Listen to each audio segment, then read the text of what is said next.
Welcome to me, where suspenseful, thrilling, and mysterious stories will draw you into a world where the lines between reality and fantasy seem to blur. When the night falls, when all the sounds gradually quiet down, leaving only your own heartbeat and breathing, that's when these stories begin.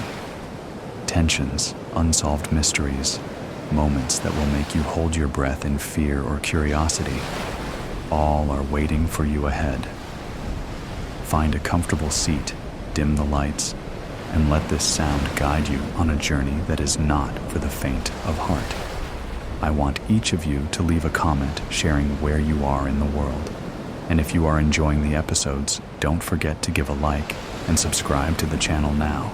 Relax. Are you ready? If so, join me in the first story right now. Colourless Heart. Set your story in a world that has lost all color. Colourless Heart by Lucy Apadu. Marie roused from sleep in the double bed inside the Paris Hilton Hotel. She sank into the comfort of the silky sheets and the fresh fabric smell. A smile splashed across her face, unable to open her eyes just yet. Freedom at last. Just her. No one else. No jumping on eggshells. Not being caught off guard. No secrets. No lies. Just Marie. No other soul in this room. Away from him. But it wasn't only about liberation. It was about protection. Keeping her loved ones safe. She had to keep them alive. And this was the only way. Freedom for herself, but separation from her loved ones. But that one person foremost in her brain. Salvatore.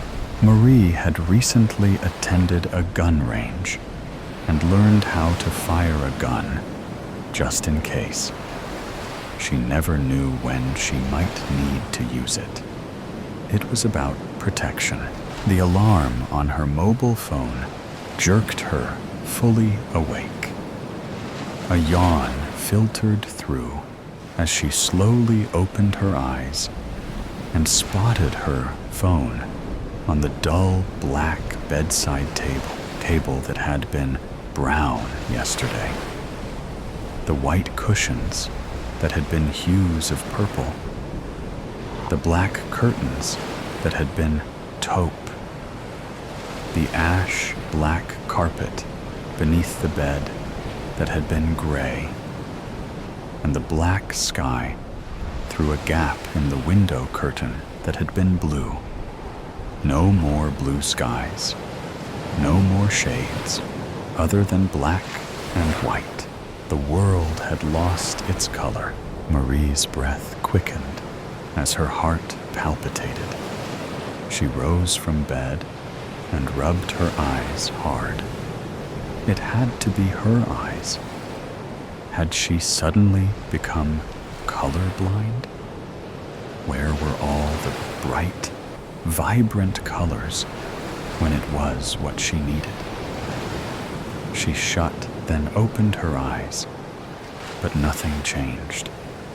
Her world was drab, colorless, soulless. Her shoulders slumped over, her head bowed. A slow chill ran up and down her spine. Curiosity peaked. Her skin reddened and turned hot. She had no choice but to be here in this colorless world. What had happened overnight to turn her entire world into a shroud of darkness with only black and white in its midst? Then Marie wandered outside the hotel, lost in a world where she knew no one. She had left Melbourne to make a fresh start in Paris so nobody would find her. So he couldn't find her. She couldn't believe having woken up in a fog with shades of gray and black blocking her view of natural color, light, and even shades of gray. A bench with a view of the River Seine looked inviting as she made her way over, put her bag down, and stared at the calm ripples with a view of the majestic Eiffel Tower, sailing boats anchored in the water, bunched up trees, and riders swinging their arms inside canoes. The wind scraped her face in the winter. Nothing but black and white. Marie flashed back to her former life, back home, where she worked as an interior designer, married to a man she didn't love, and friends who would most likely understand her escape. Yesterday, her world was dark, but today, after she awoke, it became darker, grittier, and scarier. Did this lack of color mean something? Could she no longer design with color to refresh old homes or design new ones if she wanted to start over in France? She had not wrung anyone except her best friend, Helena, about her sudden escape for their own protection. With a call from a burner phone, she announced her safe arrival. "Do you have color? Or has the world changed?" Helena replied. "What are you talking about? The things in the world. They're in black and white, Helena. I woke up this morning and nothing was in color.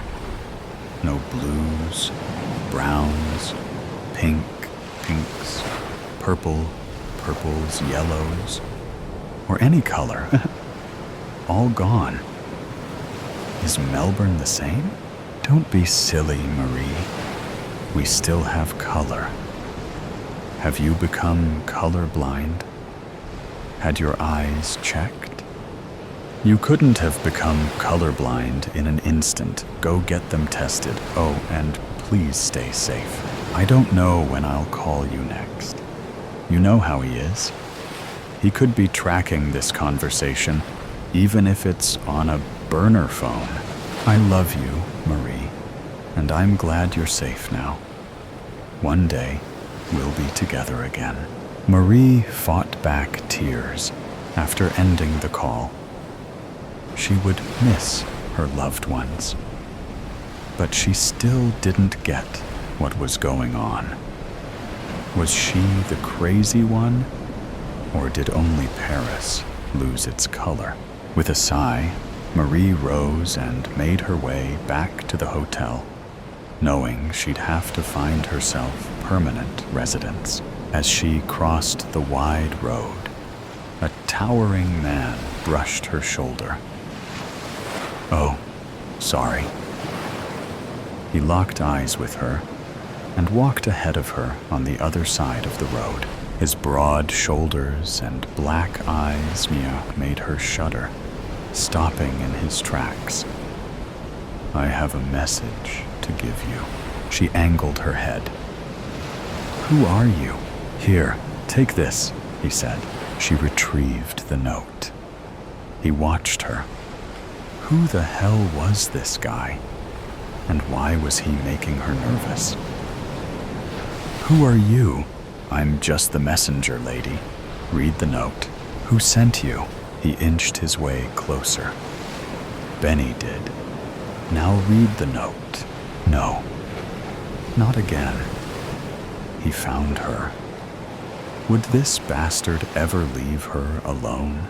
With a shuddering breath, she unfolded the note, her hands shaking and the back of her neck sweating. Bits of her skin prickled. What was this?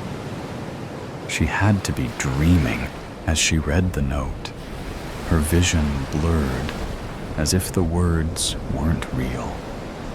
The threat wasn't real. Meet me in front of the Louvre tomorrow morning, 900 a.m. sharp, or someone you love dies. The same old threats again. How did he find me? The man bared his crooked teeth with a smile.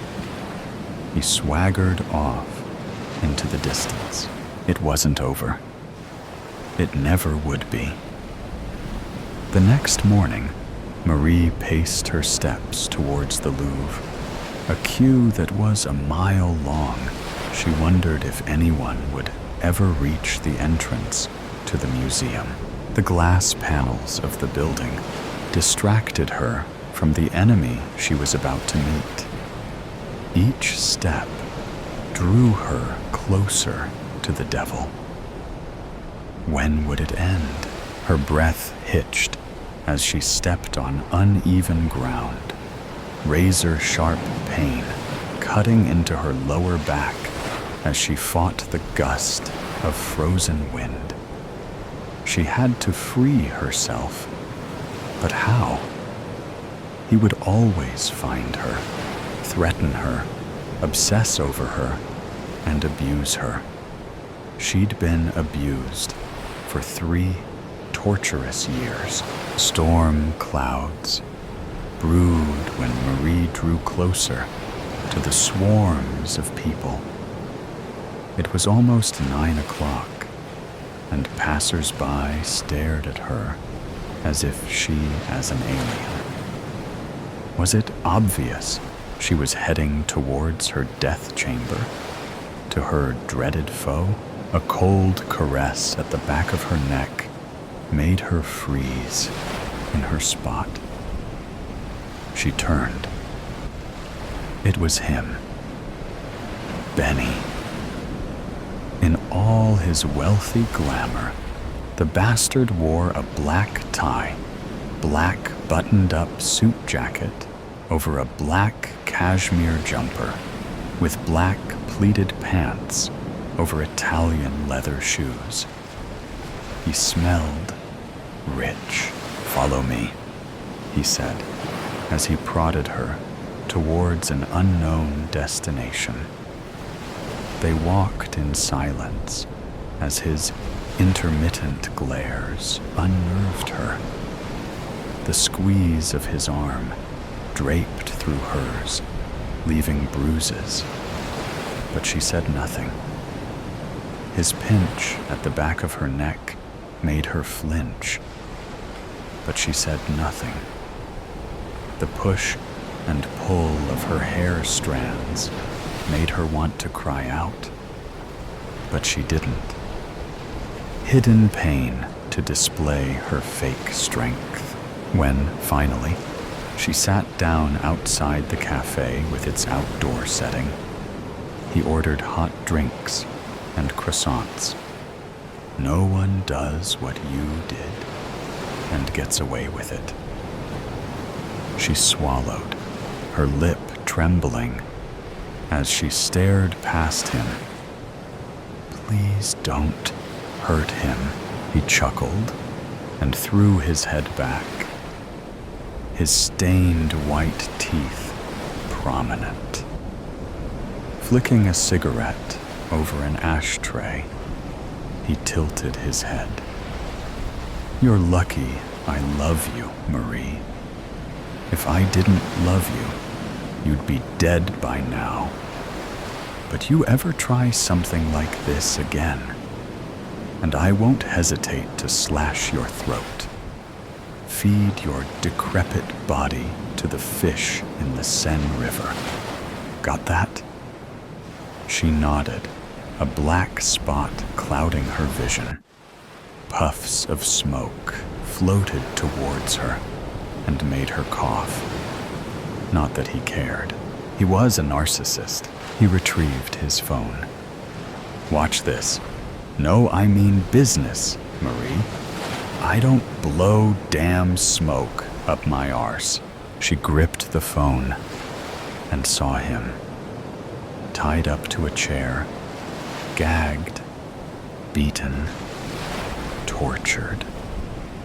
2 black eyes, bruising across his cheek, haggard, frail, head hanging down low as if giving up.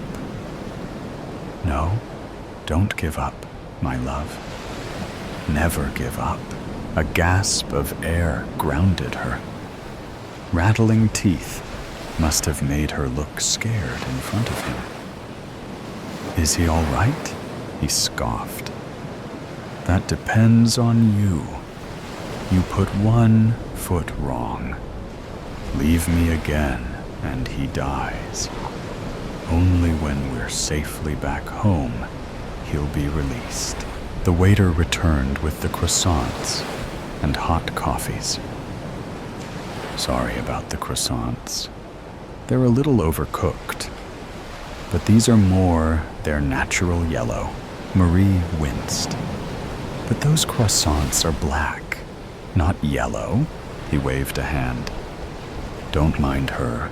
She's the constant joker. But no worries. We'll have them as they are. The waiter nodded. Black, you say? Benny glared. Leave us. The waiter walked off with a curious gaze. He turned to her. What is wrong with you? Can't you see the color of the food? How could he not see what she was seeing? What was wrong with her? No, everything is black and white. I don't see color anymore. He laughed. Are you telling me you see the brown coffees, the blue ashtray, the beige tablecloth, my red tie, my dashing blue eyes?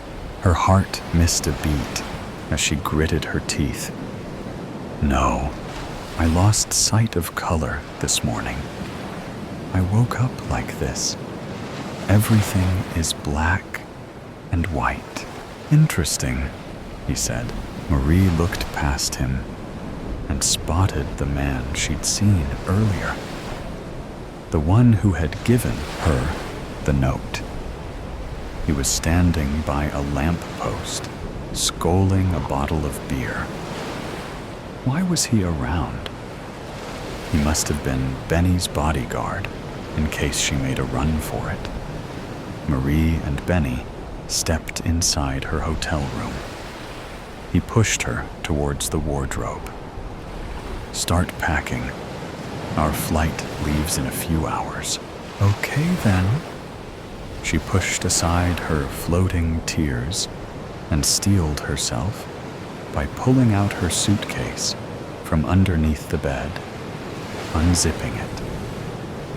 As if in a surreal world, she pulled clothing off hangers and threw them into the suitcase. She was going back to her prison, away from the love of her life.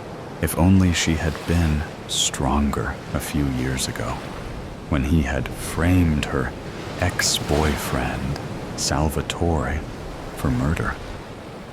Just so he could be free from prison, she was forced to marry him.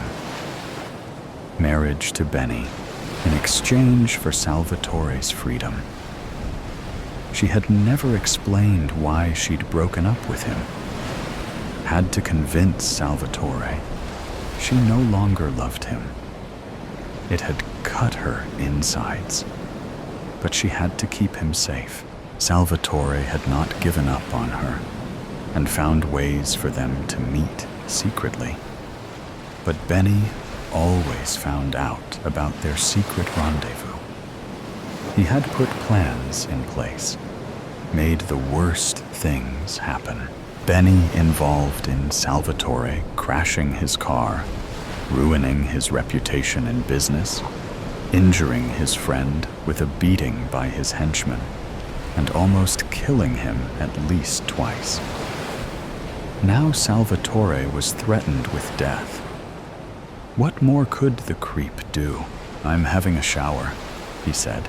She sat on the bed. How could she go back with him? But she had no choice when Salvatore would die if she didn't. Benny's phone lay on the bedside table. Curious, she picked it up and found his recording. Salvatore was still tied to the chair, still tortured and broken. But wait, something was weird about this video. The actions were the same. His movements repeated in a cycle as if it was on a loop. This wasn't her true love life. This was a fake video. It had to be. Could Salvatore have arranged this?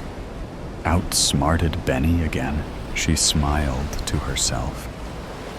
Now she had a chance to do something. Fight him. Hurt him. But no, she wasn't a violent person and had morals. Nothing like Benny. Nothing. What could she do? Run away again? But Benny might pursue Salvatore and never stop. He would never stop finding her until his own death. She knew that. So what could she do? She could never reason with a crazy person. A knock on the door made her jolt in her spot. It could be anyone. Her heart racing, she slowly opened the door and flinched when the man from earlier pushed past her. "Where's Benny? What are you doing here?" the man whispered in her ear. "Listen, Salvatore will set you free. Get out of here." She swallowed, her vision blurring. What? The back of her neck sweated as one ear listened in on Benny in the shower. "No time to talk. Leave. Now. We'll take care of this." She was right. It was a fake recording. He'd escaped. Where is he? The man swung the gun in his hand, scanning past her. "He's closer than you think. Go now." Her heart soared, and a spot of color flashed in her vision, but only fleetingly. It turned black and white again. What in hell is going on here? Benny grasped something from his back pocket. "Why are you here?" The man shrugged until reaching his side pocket and shooting towards Benny, who shifted to the side, the bullet grazing his cheek. But Benny pulled out his own gun and took aim. The gun hit the man square in the chest. He fell back against the door with a thud. Marie quaked. It was over. No love, no freedom. You will never leave me. Never, Marie. Get that. Nobody will ever take you away from me. Grab your things. Hurry up. He shifted the strange man's body to the bathroom, blood pouring out of him like a tap. When he returned, Benny shoved her aside and flung the remainder of her clothes into the suitcase. "Now zip it up, and let's leave pronto." He sat on the sofa and scrolled through his phone. A call to one of his stupid thugs. Goosebumps swarmed like insects over her arms as a dull ache at the back of her neck made her queasy. This had to stop. Slowly zipping up the baggage. A shuffling sound underneath the bed made her think she was hearing things. But no, she spotted a shoe protruding from the corner as someone glided further to the edge near the bedside table. Salvatore appeared and placed a finger across his lips, hefting a gun. She moved towards Benny, pulled the suitcase off the bed, and retrieved her bag. "I'm ready." Salvatore flung himself in the open and approached Benny with an aim of his gun. "Put your hands up. Now." Benny flinched. "You have a death wish, don't you? You might have got away from my men, but you'll never win this war. I will fight you to the death, Benny. I don't care if I die so long as Marie goes free. Free from your dungeon. Free from your psychopathic world. You loser." He faced Marie. "Go now. I'll take care of this." She shook her head. "We fight with our hands. Fight to the death." Benny scoffed. "Fine with me." He shoved his pistol inside his back pocket and took a fighting stance while Salvatore did the same. "No, please, Salvatore. Just go. I can't be with you. Benny's my husband. I'm going back to Melbourne with him. Please leave." "No, Marie. Enough is enough." Benny threw the first punch, then another and another, until he went down. He gouged one of Salvatore's eyes and flung his head hard against the carpet. Marie moved. "No, Benny, stop. I'll come with you. Please, stop." Benny softened, giving Salvatore the chance to pound into Benny with a blow to the kidney and then a swift kick in the leg. Lamps overturned, magazines tumbled in the air, and the coffee table shifted. Benny kicked him on the side of his abdomen, and he keeled over. She had to do something. But what? Benny reached for something in his pants pocket. A flick knife. No, no. He was going to break the rules. Not on her watch. Salvatore attempted to rise when Benny stepped forward. A smirk plastered over his face. He wandered over to him when the knife swung in the air. Marie reached for his back pocket, pulled out the gun, and aimed. "Stop, or I'll shoot," he scoffed.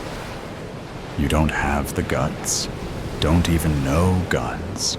Benny ignored her, about to stab Salvatore in the throat. Marie pulled the trigger and shot him twice in the stomach. The knife fell, and he dropped like a sack of potatoes. Blood seeped onto the carpet, and she watched and waited for the life force to draw out of him. 3 years of hell. 3 years of watching over her shoulder. 3 years of fearing the lives of her loved ones, walking quietly on eggshells. Those days were over as the rotten apple drew his last breath. Salvatore shuffled towards her and hugged her. "I love you, Marie. I'm sorry I couldn't protect you from him. You've always protected me." She beamed. "I love you too, Salvatore." She savored the gentle caress of her lover's strong arms around her waist. Her eyes shifted, her surroundings vibrating with color. Nor more colorless world. Broken statements. "I've said too much. It's time for you to go." Detective Foster sneaked a weary glance at her partner, Detective Daniels, before casting a stern expression to the woman they questioned. "You haven't said much at all," the detective countered. The living room grew warmer by the minute as the blazing sun rose higher into the sky. It had to be noon by now, and their small town was in the middle of a heat wave. Crime was in short supply, thankfully, and these days, most of the calls they received were from the elderly asking for help to set up their air conditioners. This woman did not have any cool air circulating her home. Her windows were open, letting the stiff, warm air sit like an unwelcome guest. The woman crossed her arms, twisting her head abruptly away from the officers. "I can't say much more than I already told you. You're asking too many questions." Foster snapped her notepad shut, fighting the urge to roll her eyes. She turned her back on them to roam the living space. As she walked further away, she heard Daniels scoff. "We're asking questions to help you, and I've already told you my answers to those questions." "Barely," the woman gasped. "I don't like your attitude." Foster made her way into the kitchen as the bickering voices died down in the distance. Not that it was a large house, but she was more focused on looking around while the homeowner was distracted. Normally, she didn't condone her partner arguing with the victim, but sometimes it came in handy as a nice diversion. Earlier that day, the department had received a call from the neighbor claiming she heard breaking glass and then shouting. While on the phone, she noted the shouting had died down and all was quiet. Still, the woman's nerves were shaken and begged for someone to come over and check it out. First, the detectives visited the neighbor, but they didn't get any new information out of her. She was too afraid to even open the door for the officers. She had spoken to them through a crack in a window, motioning to the house next door. Foster made her way to the house first, while Daniels stayed behind to calm the poor lady down some. Foster had to knock on the door twice before the homeowner finally answered. Her name was Marianne Jules, and Foster guessed her to be in her mid to late 40s. She wore silk blouses, black dress pants, and was almost always in 3-inch heels when out around town. A string of pearls dressed her skinny neck that she always fiddled with. There was no wedding band on her finger, and as far as Foster was concerned, the woman didn't have any close family, nor did she know anyone in town before arriving. She lived alone and had recently moved here within the past 6 months. Marianne didn't make much of an effort to get to know the townspeople, and not everyone was eager to welcome her, Foster included. She remained polite, of course, but she was skeptical of visitors, especially visitors who stayed. Foster grew up in Willow's Landing, and over time, she realized one thing everyone here had in common. Every individual who made up the population here was born and raised in this small town. Sure, the occasional tourist came through, but no one ever moved to Willow's Landing. Nor did anyone born here ever move out.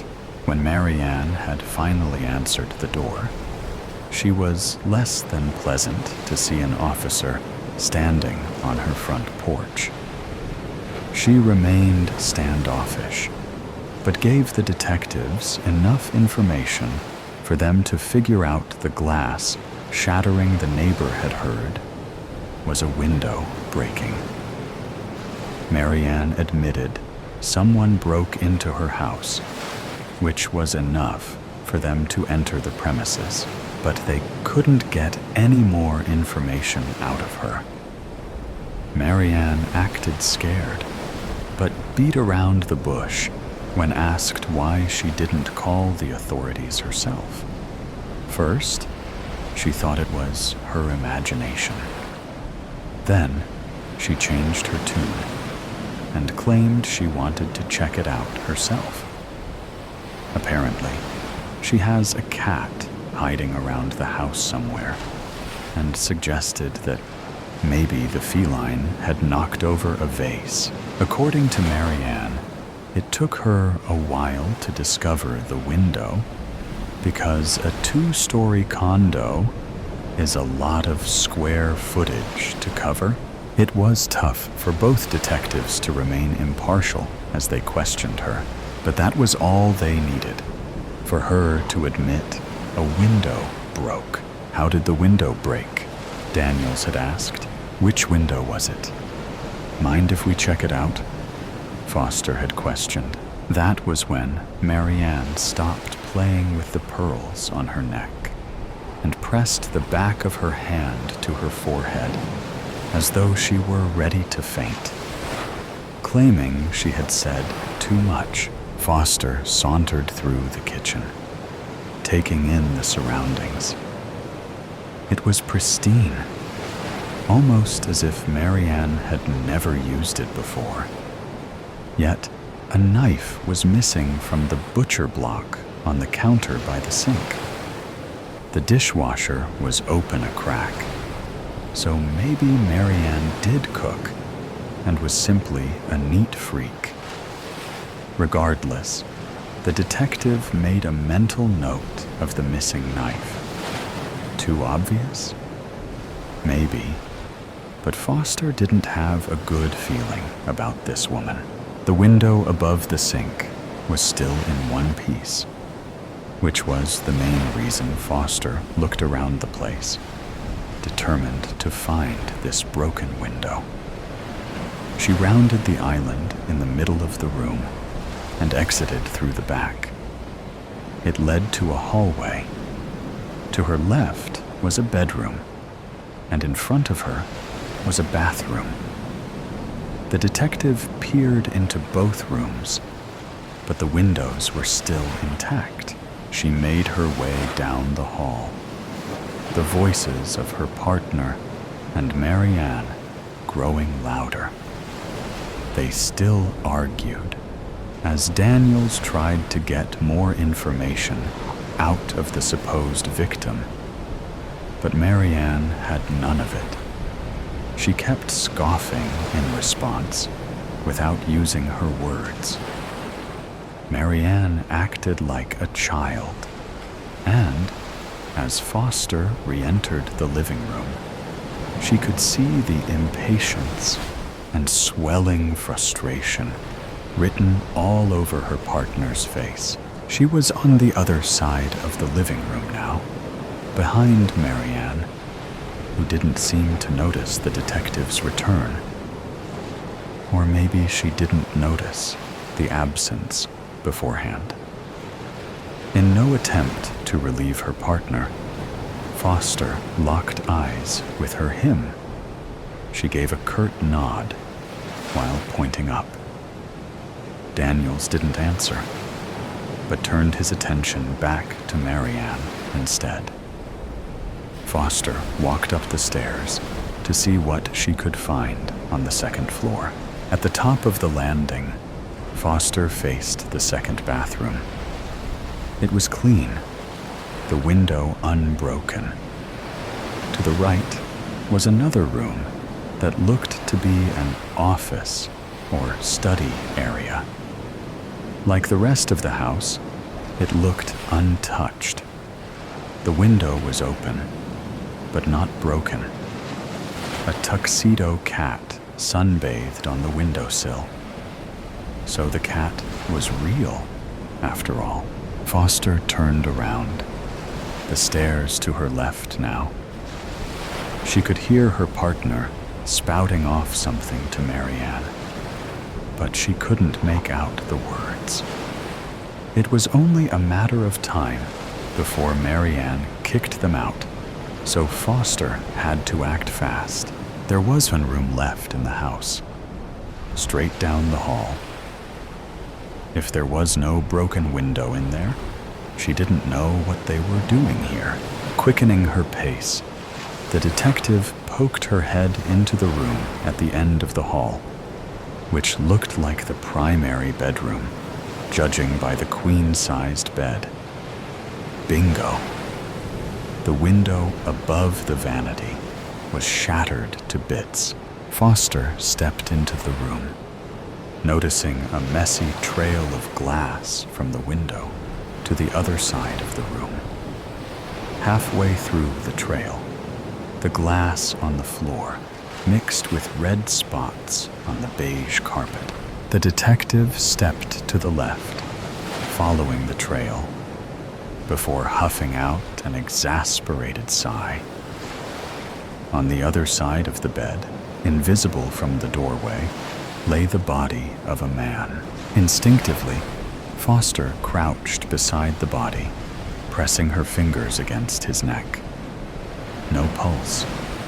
She figured as much. She studied the body briefly. The deceased lay on his stomach, arms laying above his head, as though he had tried to break his fall. His legs stretched out behind him, as though he fell to his knees first. Foster grunted as she recognized the kitchen's missing knife from the butcher block sticking out of his back.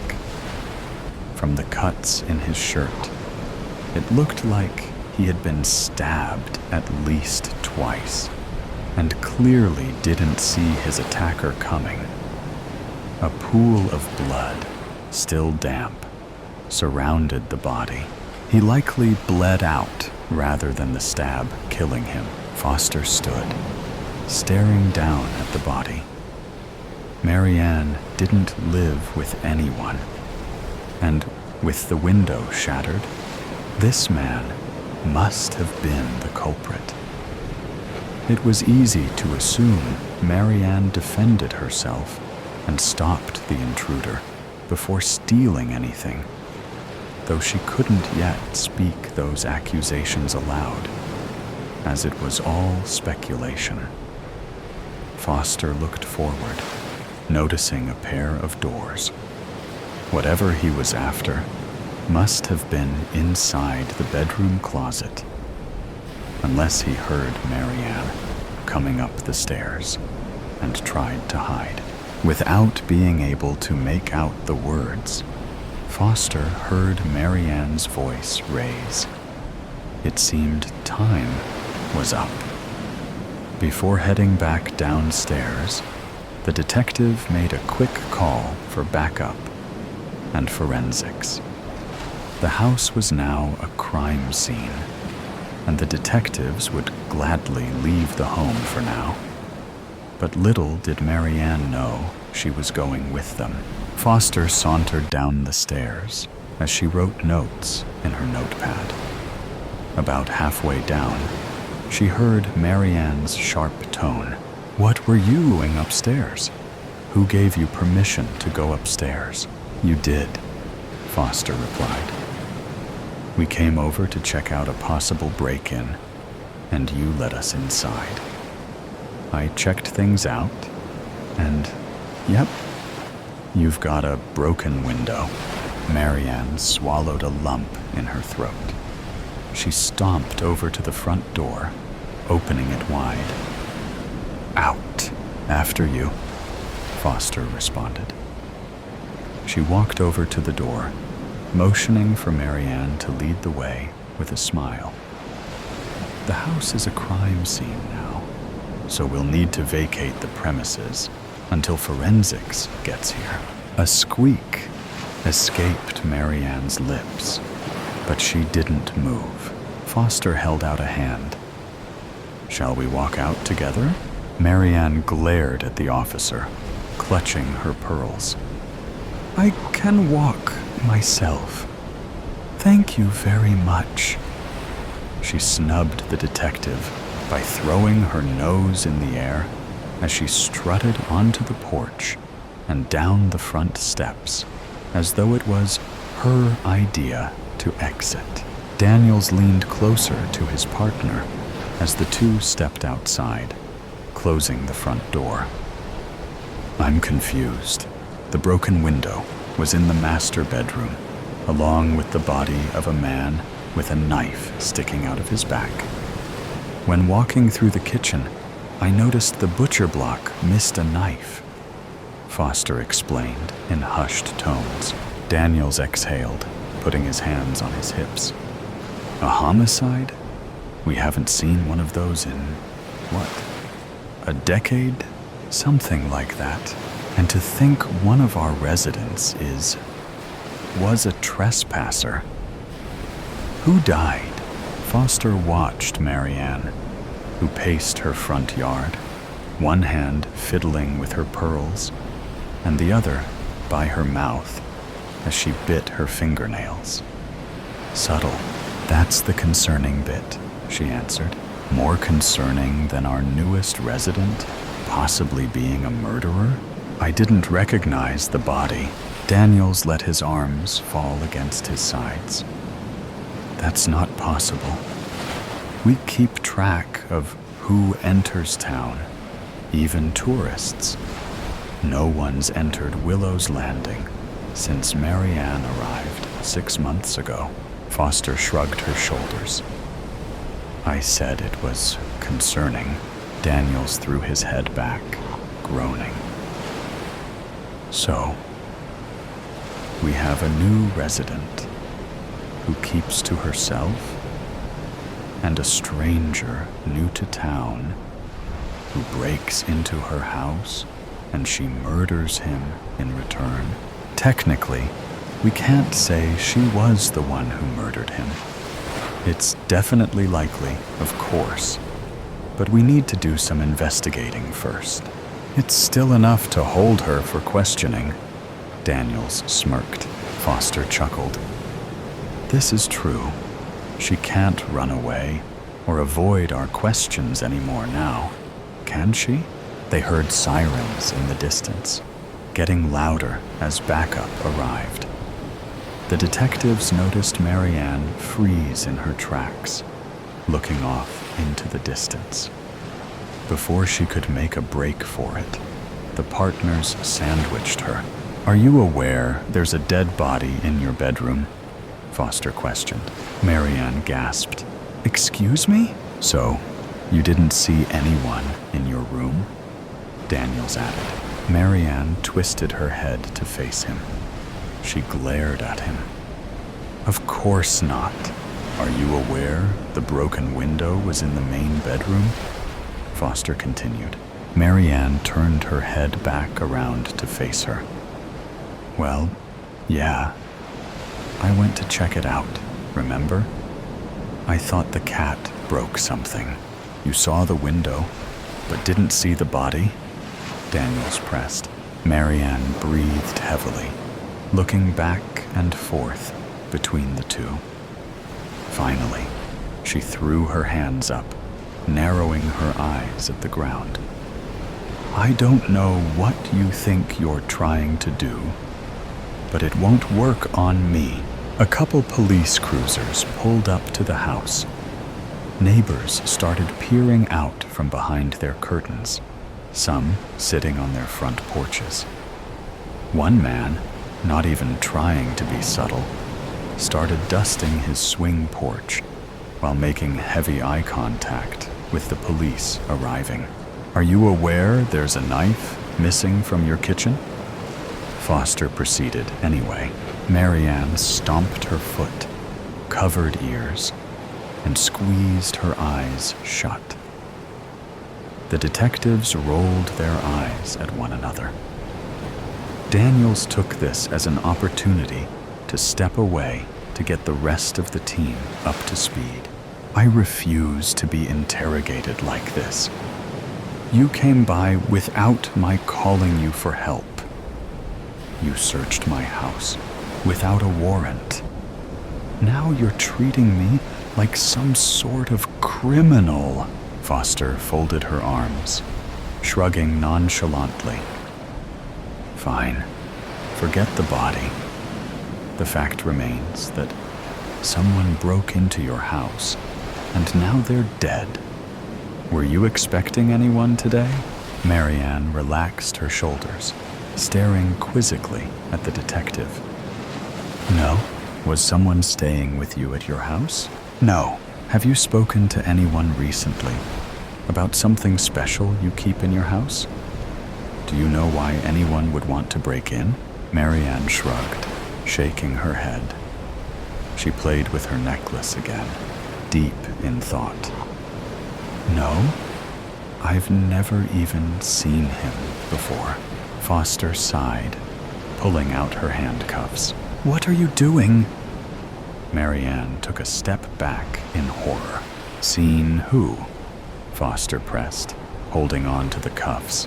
Marianne hesitated, but pointed to her house. With a condescending attitude, she said, "The supposed body you claim to be in my house?" Matching her tone, Foster replied, "We never said the body was a man." Marianne froze, pressing her lips together. "Put your hands behind your back," Foster said. Marianne did as she was told, too shocked to disobey.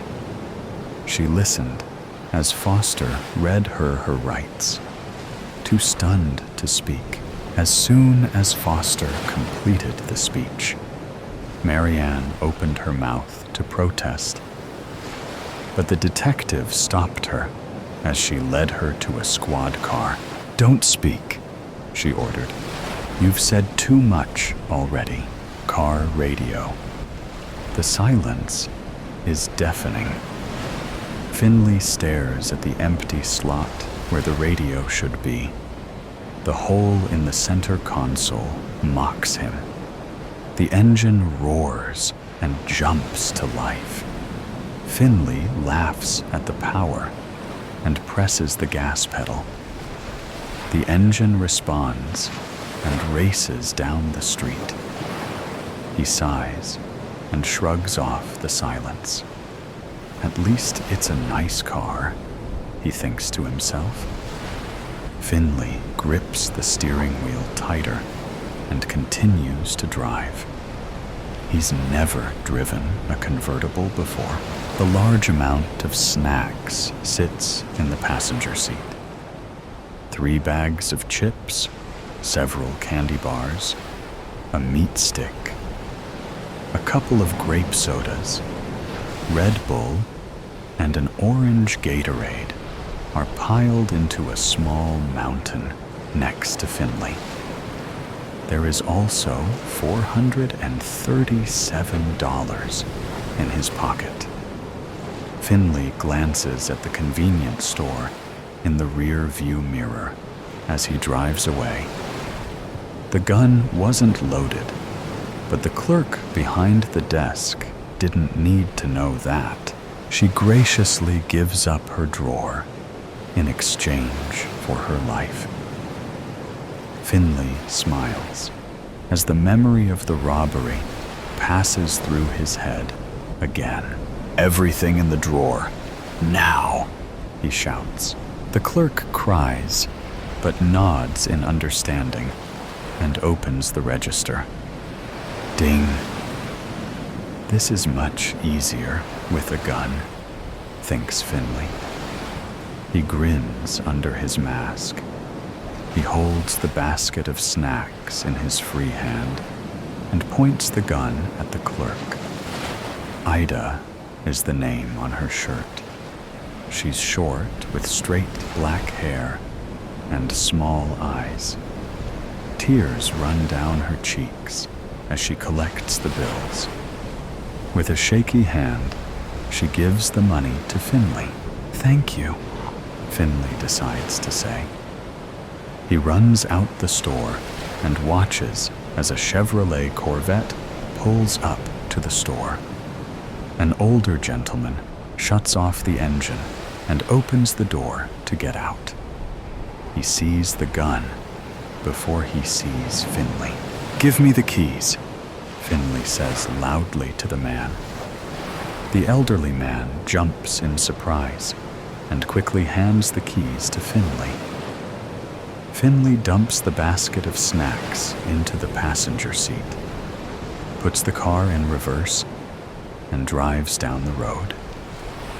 When he is clear of the scene, he pulls off his mask and tosses it on the floor. He goes to adjust the radio, but the dial isn't there. The whole compartment is empty. Finley is an average man with an average build. His curly locks meet his eyebrows and licks his earlobes. His eyes are wide and too big for his narrow face, close together with long lashes. Stubble on his chin creeps its way up to his sideburns. The long bridge of his nose flares into broad nostrils, and his big pink lips pushes out from his face.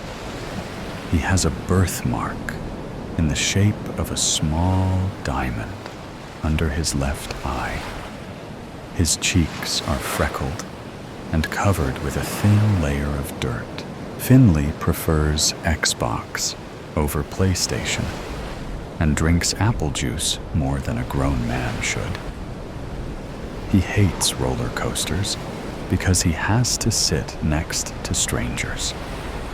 He loves school, but dropped out his senior year. Finley is passionate, creative, and extremely intelligent. Finley wasn't always a thief, but the worst in his life brings out the best in him. Did I forget to feed Edison? Finley thinks to himself. Edison is his pet goldfish, who spends his days in a sphere on Finley's nightstand. Finley's hamster died in a freak vacuum accident when he was in kindergarten, and since then, he was against pets. Edison was a prize Finley had reluctantly won at a carnival. So far, he's lasted over a year and tripled in size. Finley tugs nervously at his Iron Maiden shirt as he passes a cop. He checks his speed and cautiously pulls the seatbelt over his chest and clicks it into place. He thinks, "Don't pull me over, please." He isn't ready to deal with the police. He hasn't thought this far ahead. The officer turns left and into a gas station. Finley sighs, relief, and looks back at where the radio should be. It's too quiet for him. His thoughts float carelessly through his head. He pictures himself as a police officer for a moment and laughs at the thought. If his dad was around, or if his mother stopped drinking, if his brother never beat him, and if he stayed in school. He wondered where his life would have been then. What kind of person he would be now. An outstanding citizen, he imagines, with a wife and kids. He creates the vision of his family in his head. A woman with large breasts and red hair. 2 kids, 1 boy and 1 girl, with toothless smiles on their dirty faces. They would be soccer players, like Finley was, and always outside. He shakes off the thought. Sucks not having a radio, he thinks. He sits up taller in the driver's seat and lets out a little scream. Ah! He relaxes and slumps back into his seat. He tries to whistle and fails, only allowing air to escape his pursed lips. He blows a tune through his teeth and grunts in frustration. I wish I knew how to whistle. Both my parents could. Even Franklin can, he says in his head. He tries again, and a small tweet of a sound flies from in between his lips. He grins at his small accomplishment. I hate tuna fish, he thinks. Finley starts to space out behind the wheel. The lack of sound tricks his brain. He visualizes a concert he went to last year. He remembers all the pockets he picked and wallets he stole. He made 5 times the amount of the cost of the tickets he paid for, but wasn't able to enjoy the concert properly. The songs of the band echoes throughout his mind. He taps the steering wheel to the beat of the song stuck in his head. He hums the melody. He looked back at the center console and sighed loudly. There wasn't even a clock. What time is it? He wondered. I should have stolen a watch. Or a car with a radio. The car was quiet. Even the purr of the engine was hushed. Everything is still, except the thoughts in Finley's head. He thinks about the graduation he never attended, the smell of his last girlfriend right before she walked out the door, the taste of sea salt ice cream and how it was superior to any other flavor. He pictures the last family photo they had together when times were good. How Franklin had his arm around him in a rare, loving embrace. It is loud in Finley's head, and there is no sound to hide behind. He groans and tries to shake off all his thoughts, clear his head. It's no use. The thoughts always come back, stronger and louder than before. He is going mad from the silence. I can pull the steering wheel. It would be easy to wreck such a nice car. The guardrail teases Finley.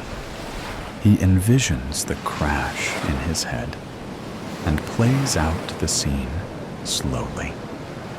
The metal twisted around the body of the convertible, the popped wheel and broken windshield. He shakes off the thought and continues driving, now upset by the concept he created in his mind. He can't distract himself from himself. There was nothing to drown out his perception of his own ideations.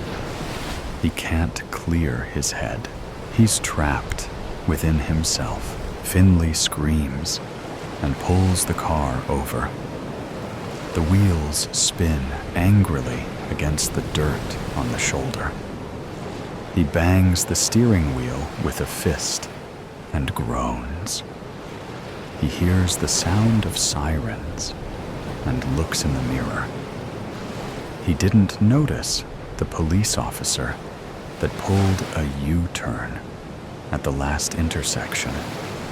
He didn't see the car behind him getting closer and closer. He watches as a police officer steps out of his squad car and aims a gun at his Corvette. Now what? This isn't part of his plan. He licks his lips and glares at his new challenge. He throws the car into drive and slams on the gas pedal. The car lurches forward and spins wildly back on the road. The cop calls it in and drives after Finley.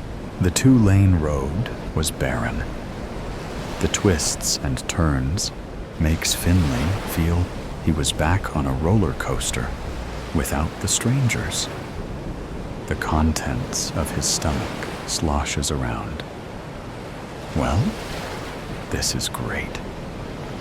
He wanders ahead, trying to come up with a plan. He didn't know these streets that well, and another police car pulls up alongside Finley. He kicks up the speed and lets out a yelp as the car responds. They race down the street. The sirens blare loudly. Finley watches as the police cars serve and drive around each other like synchronized swimmers after him. These guys are good, but not as good as me. I need to lose them. He thinks about car chase videos he's watched online and in movies. The bad guy always gets caught somehow, with some small mistake he plans to avoid. He turns down a dirt road quickly, but the cars behind don't falter and follow him. The dirt is slick on the wheels, and with the sharp turn, he flips the car. He curses himself as the car rolls into the ditch upside down. The sound of scrapping metal pierces his ears. It's quiet for a moment as the dust settles. He wasn't going to get caught. Especially now, they will find out exactly how many people he's robbed. He isn't planning on going to jail. Edison would miss him. "Step out of the vehicle with your hands in the air," the officer shouts, spit flying out of his mouth. They were behind open car doors, ready for Finley to react. Finley's heart races as his hands went for the unloaded gun. "You'll never take me alive, coppers," he shouts in his mind. He smiles. He was on the track and field team in high school. Surely he could outrun the police. He's done it before, with success. He pushes the car door open, and without thinking, Finley hops out the car and runs, pointing the gun behind him. His feet slip on the loose gravel, but he collects himself and moves his feet fast underneath him.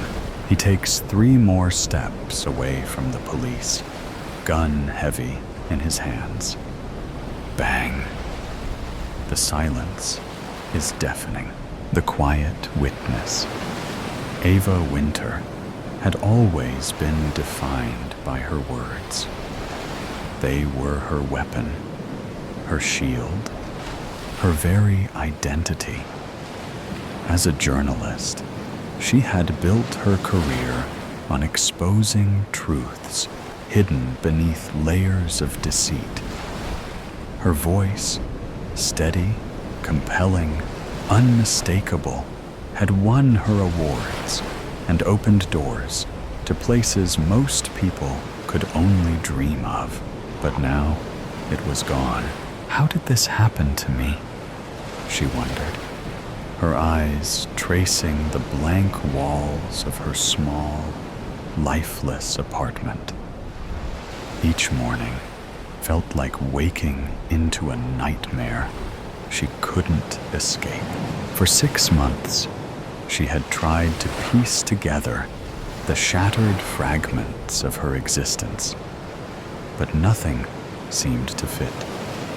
How could she move forward when the very thing that had defined her, her voice, was lost? I used to fill rooms with my words. Now, I can't even manage a whisper. Her friends had stopped calling within weeks, unsure of how to navigate the silence that now consumed her life.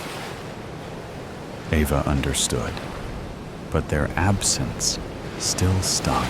Who wants to sit in awkward silence with someone who was once the loudest in the room? Bitterness coiled through her thoughts, uninvited but persistent. Morning light seeped through the blinds, casting faint, pale stripes across the apartment's barren walls. The fragile glow barely softened the dullness that enveloped her.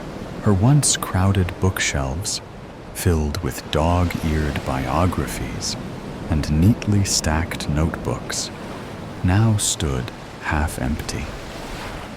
Their contents were crammed haphazardly into boxes scattered across the floor, a reflection of the disarray in her heart. Her fingers drifted to the edge of the nightstand, brushing against its surface as she reached for her phone. She froze mid-motion at the sight of the blank screen. No texts, no missed calls, no one left to call anyway, she thought, the sharp ache of loneliness settling heavily in her chest. In her loneliest moments, Ava turned to her journal. Her pen flew across the pages, spilling out the thoughts she could no longer voice. At first, the words felt hollow, like whispers of a life slipping further from her grasp. But over time, they became her anchor, a fragile thread connecting her to the person she once was. Her gaze often drifted to a framed photo teetering on the edge of the bookshelf. Taken 2 years earlier, it captured a time when her life brimmed with purpose. Her byline had graced the city's most prominent publications, her career thriving. In the photo, she stood on a balcony overlooking the bustling downtown streets, microphone in hand, laughing with unrestrained joy. The memory clawed at her heart. I used to own every room I walked into. Now, I'm trapped in this one, swallowing me whole. Ava's fingers grazed the leather-bound journal, resting on her desk. She flipped it open, watching as the transformation unfolded before her eyes. Once neatly penned entries filled with hopeful plans and promises had turned into chaotic scribbles and unfinished thoughts. The journal had become more than a daily ritual. It was her lifeline, a fragile thread connecting her to a reality she feared was slipping away. Even as she poured her thoughts onto its pages, the oppressive stillness of the room closed in around her, heavy and stifling. Tightening her grip on the pen, she thought, how did this happen to me? With deliberate strokes, she scrawled 2 words across the page. Still here. She stared at them, letting the silence stretch, their uncertain and resolute meaning. The park had become her only refuge from the stifling walls of her apartment. She appreciated how the trees muffled the city's constant noise, providing a space where the silence felt peaceful rather than overwhelming. The biting winter air stung her cheeks as she wandered along the familiar path, her boots crunching over frost-covered grass. Skeletal trees creaked softly in the wind, their shadows reaching across the ground like long fingers, tightening her scarf against the cold, the rough wool grazing her skin. Ava was about to head home when she noticed them. Near the frozen lake, 2 figures stood, silhouetted against the faint glow of a nearby lamppost. At first glance, Ava assumed they were lovers, drawn to the romance of the icy night. But as she moved closer, the scene shifted. The mask loomed over the woman, his movements sharp and aggressive, cutting through the stillness like a blade. The woman shrank back, arms crossed tightly, her posture tense and defensive. Ava froze, her breath crystallizing in the frigid air as unease coiled tightly in her chest. Her heart thudded as she squinted into the darkness, trying to make sense of the scene. The woman tilted her head slightly, her voice, if she spoke, too faint to rise above the biting wind. Ava hesitated, her feet faltering as the weight of the stillness pressed down around her, heavy and foreboding. "It's not my business," Ava told herself, her stomach twisting uneasily. Despite the thought, her feet carried her forward. Almost automatically, she slipped off the path, her boots sinking into the frozen grass as she ducked behind a tree. Gripping its rough bark with trembling fingers, she peered out from the shadows, her pulse quickening. The man's sharp, angry voice sliced through the icy stillness, though the wind scattered his words before they could reach her fully. Ava squinted into the dim light. The woman stood rigid, her arms crossed tightly, her posture defensive. Her responses, soft and hesitant, were little more than fragments that dissolved in the biting wind. Ava's chest tightened. Something's wrong. Do something. But what? I can't even. Her thoughts shattered as the man lunged, shoving the woman with brutal force. Ava's breath caught as the woman slipped on the ice. For one excruciating moment, time seemed to stop. The air stood still, the world eerily frozen, until the fragile frost beneath the woman cracked. The sound was sharp and jarring, like breaking glass. A splash shattered the silence as the woman disappeared into the frigid, dark water. Panic surged through Ava like a tidal wave. Scream. Call for help. Do something, she begged herself, but her voice refused to come, locked deep within the recesses of her mind. Desperation set in as her shaking hands fumbled in her pocket. After a frantic struggle, she pulled out her phone and hit the record button, her fingers trembling against the icy metal. Then he turned.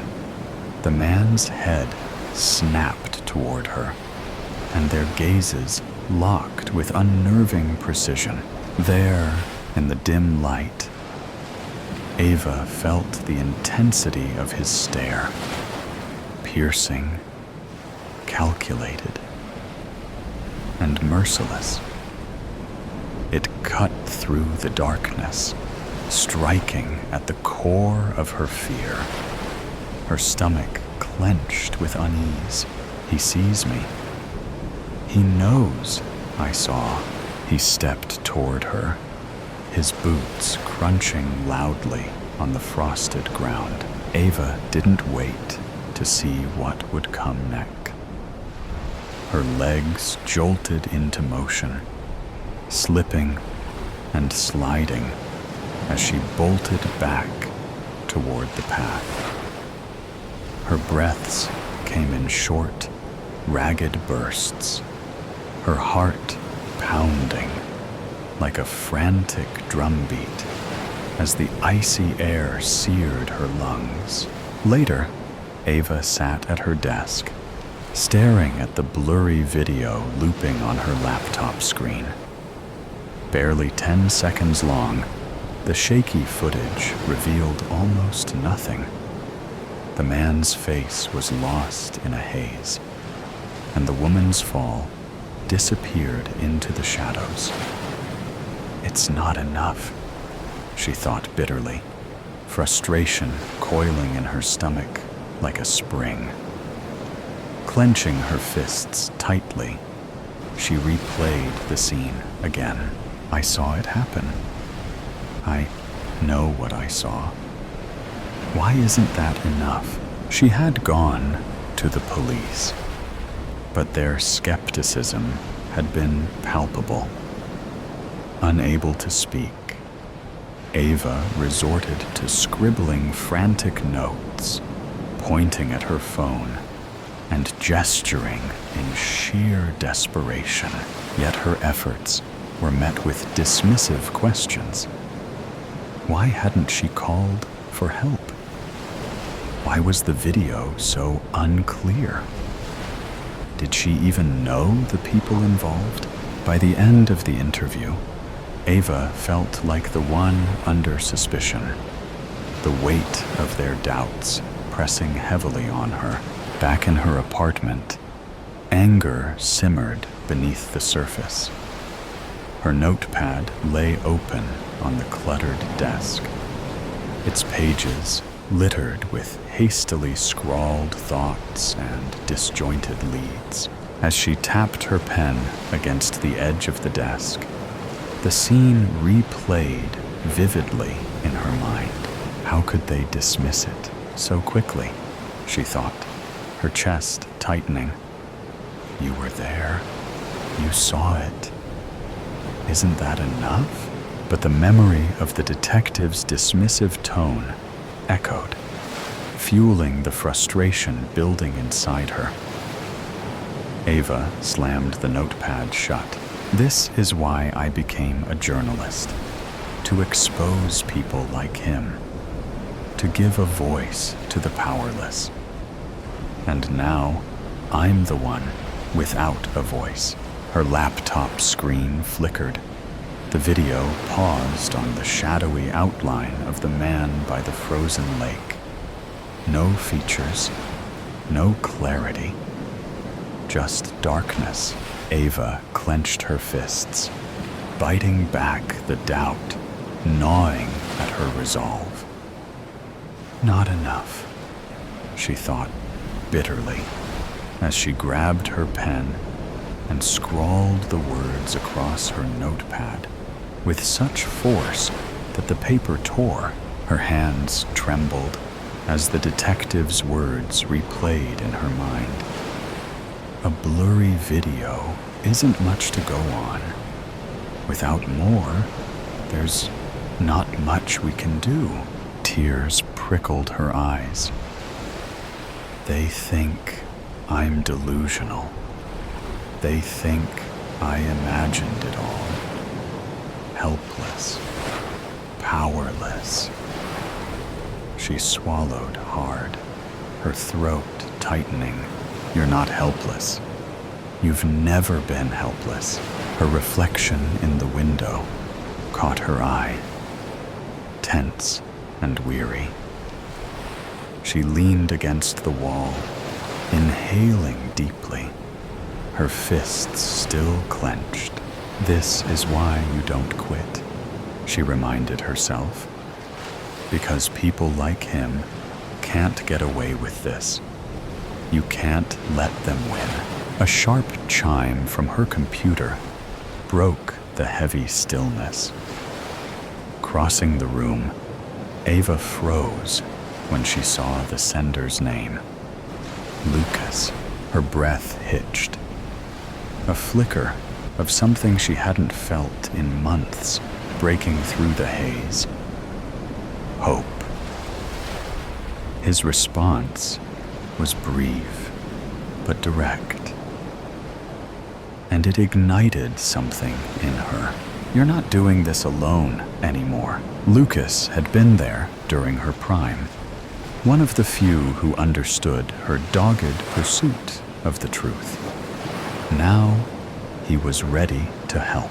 Together, they began unraveling Victor Hayes's carefully concealed life. Corruption, intimidation, a pattern of calculated violence cloaked behind a polished facade. Each new revelation strengthened Ava's resolve. She stared at a photo of one of Victor's previous victims, her fingers gripping its edges. He's done this before, and no one stopped him. That changes now. Memories flickered like faint echoes. Raised voices, papers scattered across a desk, a room cloaked in shadow. Ava pressed her hands to her temples, trying to grasp the elusive fragments. Think. What did you see? What did you hear? But the harder she tried, the more the details seemed to slip through her fingers, like grains of sand. Still, one truth emerged from the fog. The night you lost your voice wasn't random. It's tied to all of this. It's tied to him. With Lucas's help, Ava tracked down an old source, a woman who had once worked closely with Victor. They met in a quiet cafe, where the soft murmur of conversation only heightened the tension between them. The cafe's low buzz and clatter of mugs softened, fading beneath the chaos in Ava's mind. She gripped her notepad, knuckles white, as her gaze darted between the woman's trembling hands and the window. She wouldn't stop watching. Across the table, the woman stirred her tea with deliberate slowness, her hands trembling faintly despite the blank mask on her face. "You don't understand yet," she murmured, her voice tight and low. Her eyes flicked to the window, watching it intently, as if expecting someone to burst in. "But you will soon." Ava's stomach churned, tightening painfully. Her pulse hammered in her ears, drowning out the comforting hum of the cafe. Slowly, she picked up her notepad from the table and scribbled a question. She slid it toward the woman, her hand steady despite her pounding heart. "What do you mean?" she'd written. The woman leaned closer, her face now inches from Ava's, her gaze piercing and intense. Ava shifted in her seat, the unease tightening its grip. "I shouldn't be here," the woman whispered, her breath quick and unsteady. "They'll know I've talked." Her words landed heavily in Ava's chest, leaving her breathless. Her fingers twitched, reaching for a steadiness she couldn't find.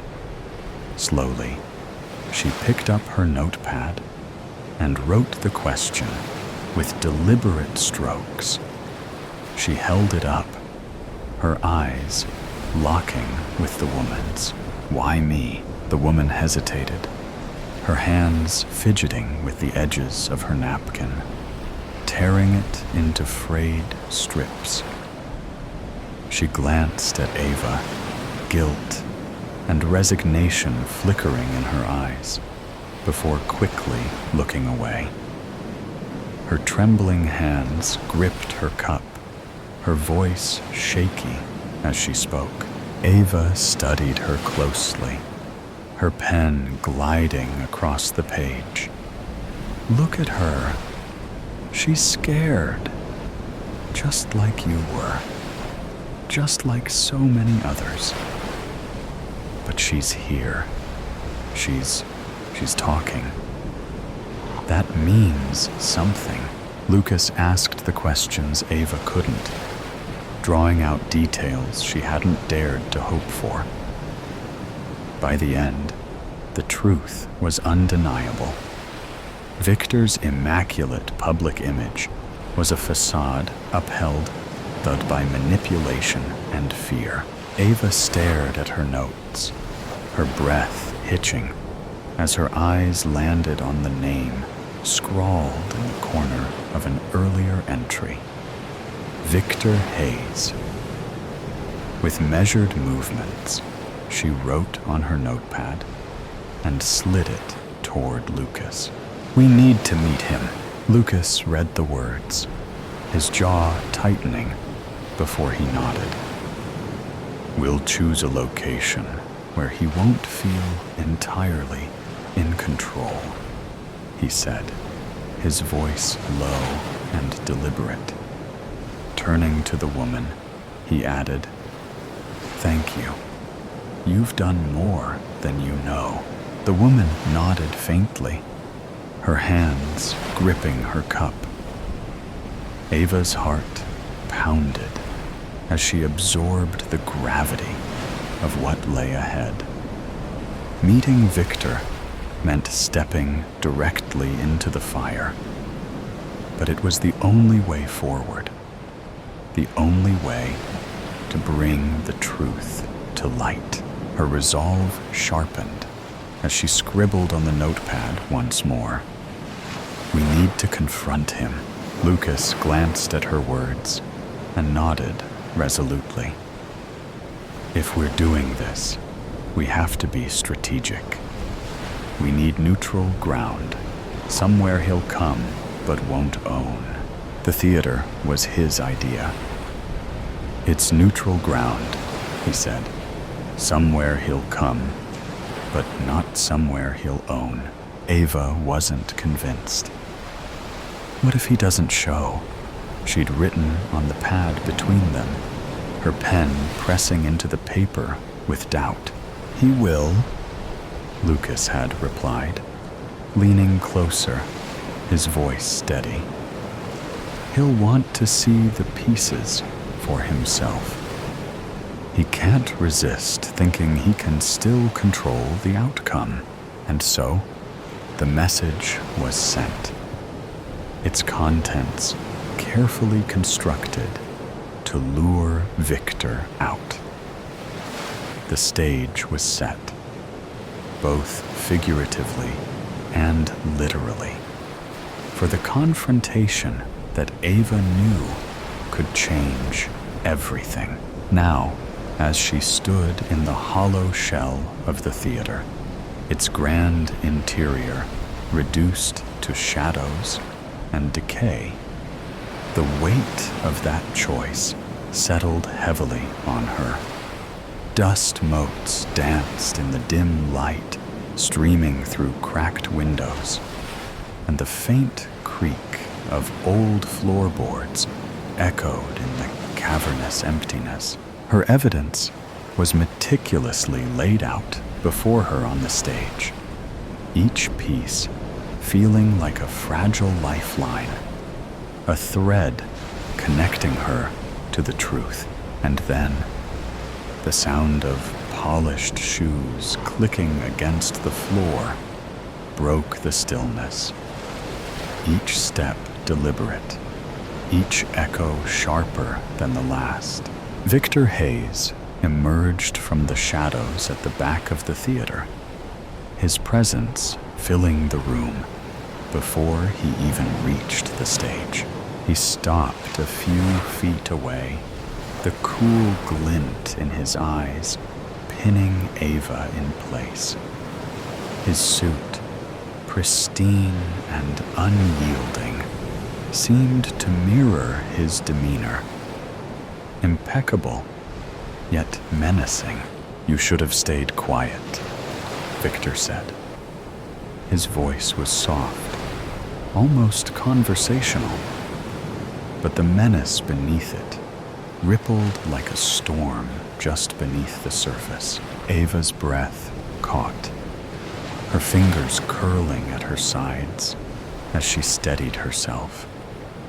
The weight of his presence was suffocating, but she forced herself to meet his gaze, refusing to look away. Inside, her thoughts sharpened, cutting through the fear. "I don't need a voice to bring you down. My story is louder than you'll ever be." Victor's smile was faint, more an indication of control than amusement. "This," he said, gesturing to the evidence before her with a flick of his hand, "isn't going to change anything. You think you've won, but you don't understand how the game works."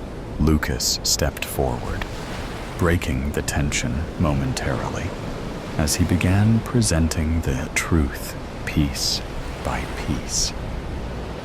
His voice was firm and steady, and for the first time, Ava saw Victor's polished exterior begin to fracture. His jaw tightened, his eyes narrowing ever so slightly as each revelation chipped away at his armor. "You don't understand what you're doing," Victor said finally, his tone cutting and sharp now. "You think justice is on your side. You're in over your head." But Ava didn't flinch. As the cracks in Victor's facade grew, a strange calm settled over her. Her silence, once a source of despair and weakness, now felt like an unassailable wall. This was the moment she had fought for. The truth was out, and it was louder than anything Victor could say or do. She stood taller, her composure unbroken. "This is it. This is why you fought so hard. This is what they can't take from you," she thought, the strength in her resolve radiating outward. Victor stepped back, the calculated anger in his eyes barely contained. For the first time, it was clear. He wasn't in control anymore, and Ava, with her silence and the undeniable power of truth, had turned the tide. She had proven that even without words, her voice could echo louder than his threats ever could. Haunting, Jack couldn't speak.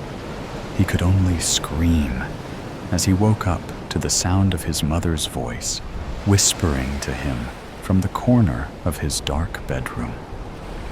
Of course, it wasn't actually his mother. He knew that. How could it be when she had died in a car accident just a little over a week earlier? Jack. Come over here, Jack. You can see me, can't you? Come over here, child. His chest was heavy, his bladder loose with fear. Looking over into the corner as he flailed amidst his perspiration-damp sheets, he realized that he could indeed see something.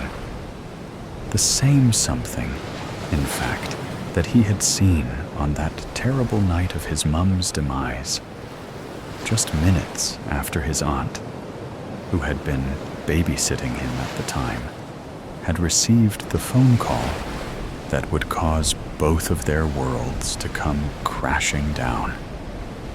She had broken the news to him, and he had seen it standing over by the window of his aunt's tiny living room.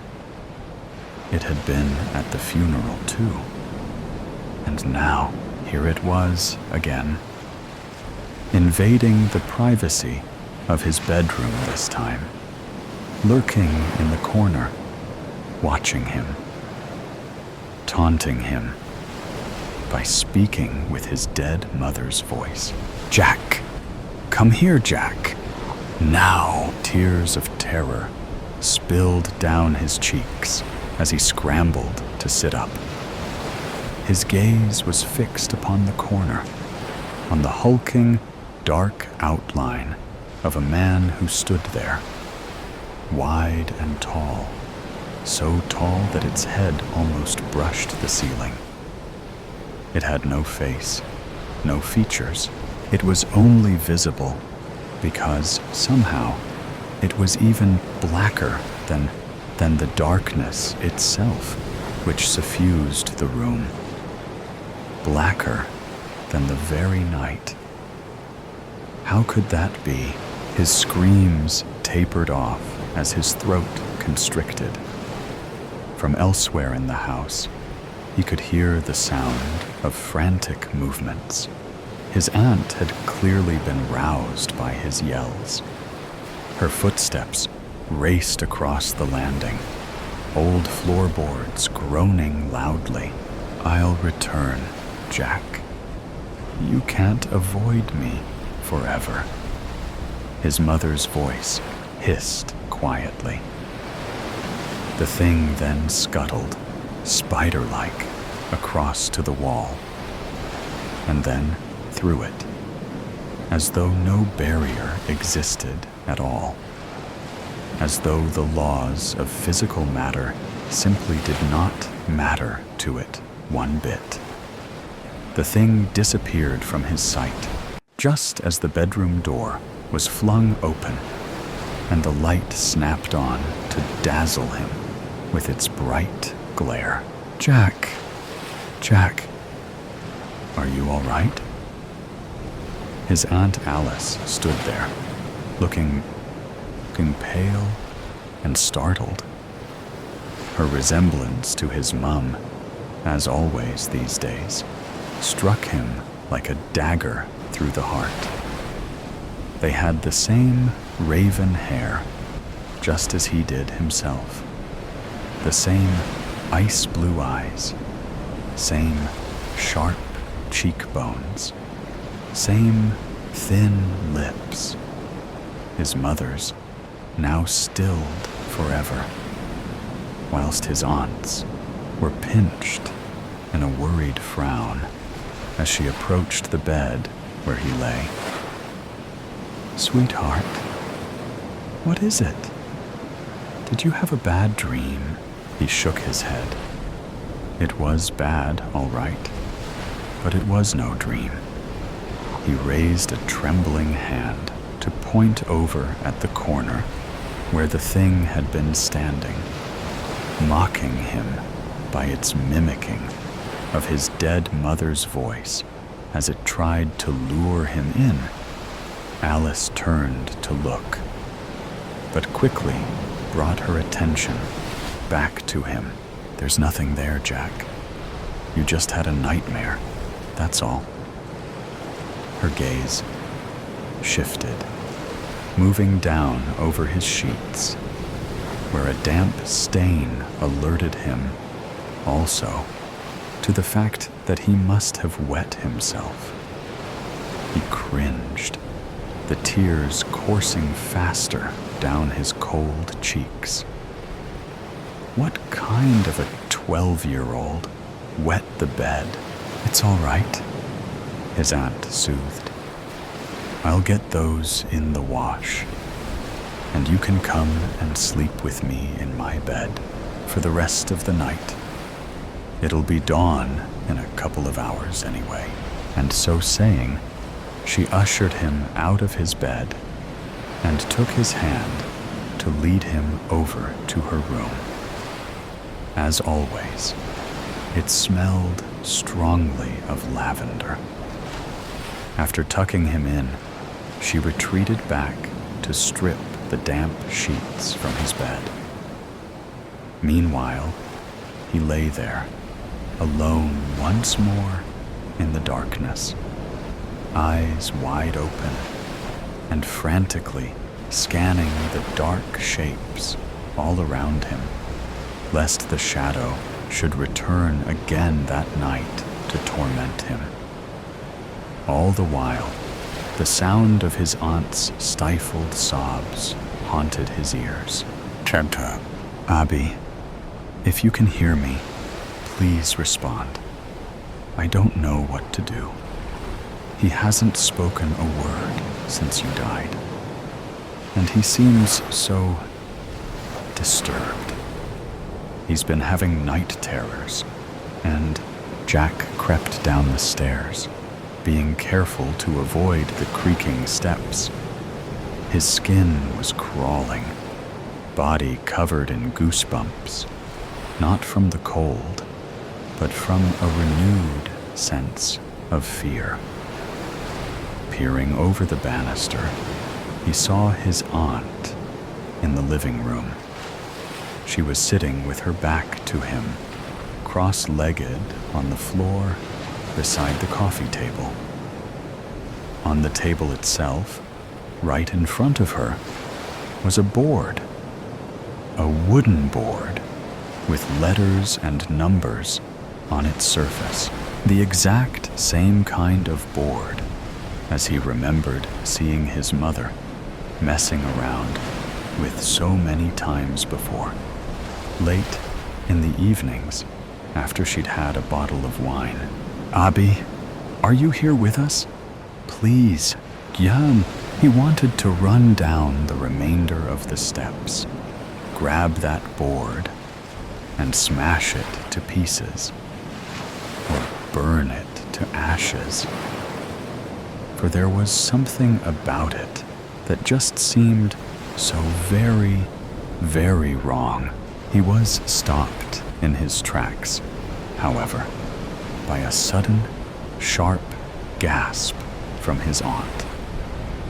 She had her fingers resting on top of a small, circular piece of glass, which rested atop the board.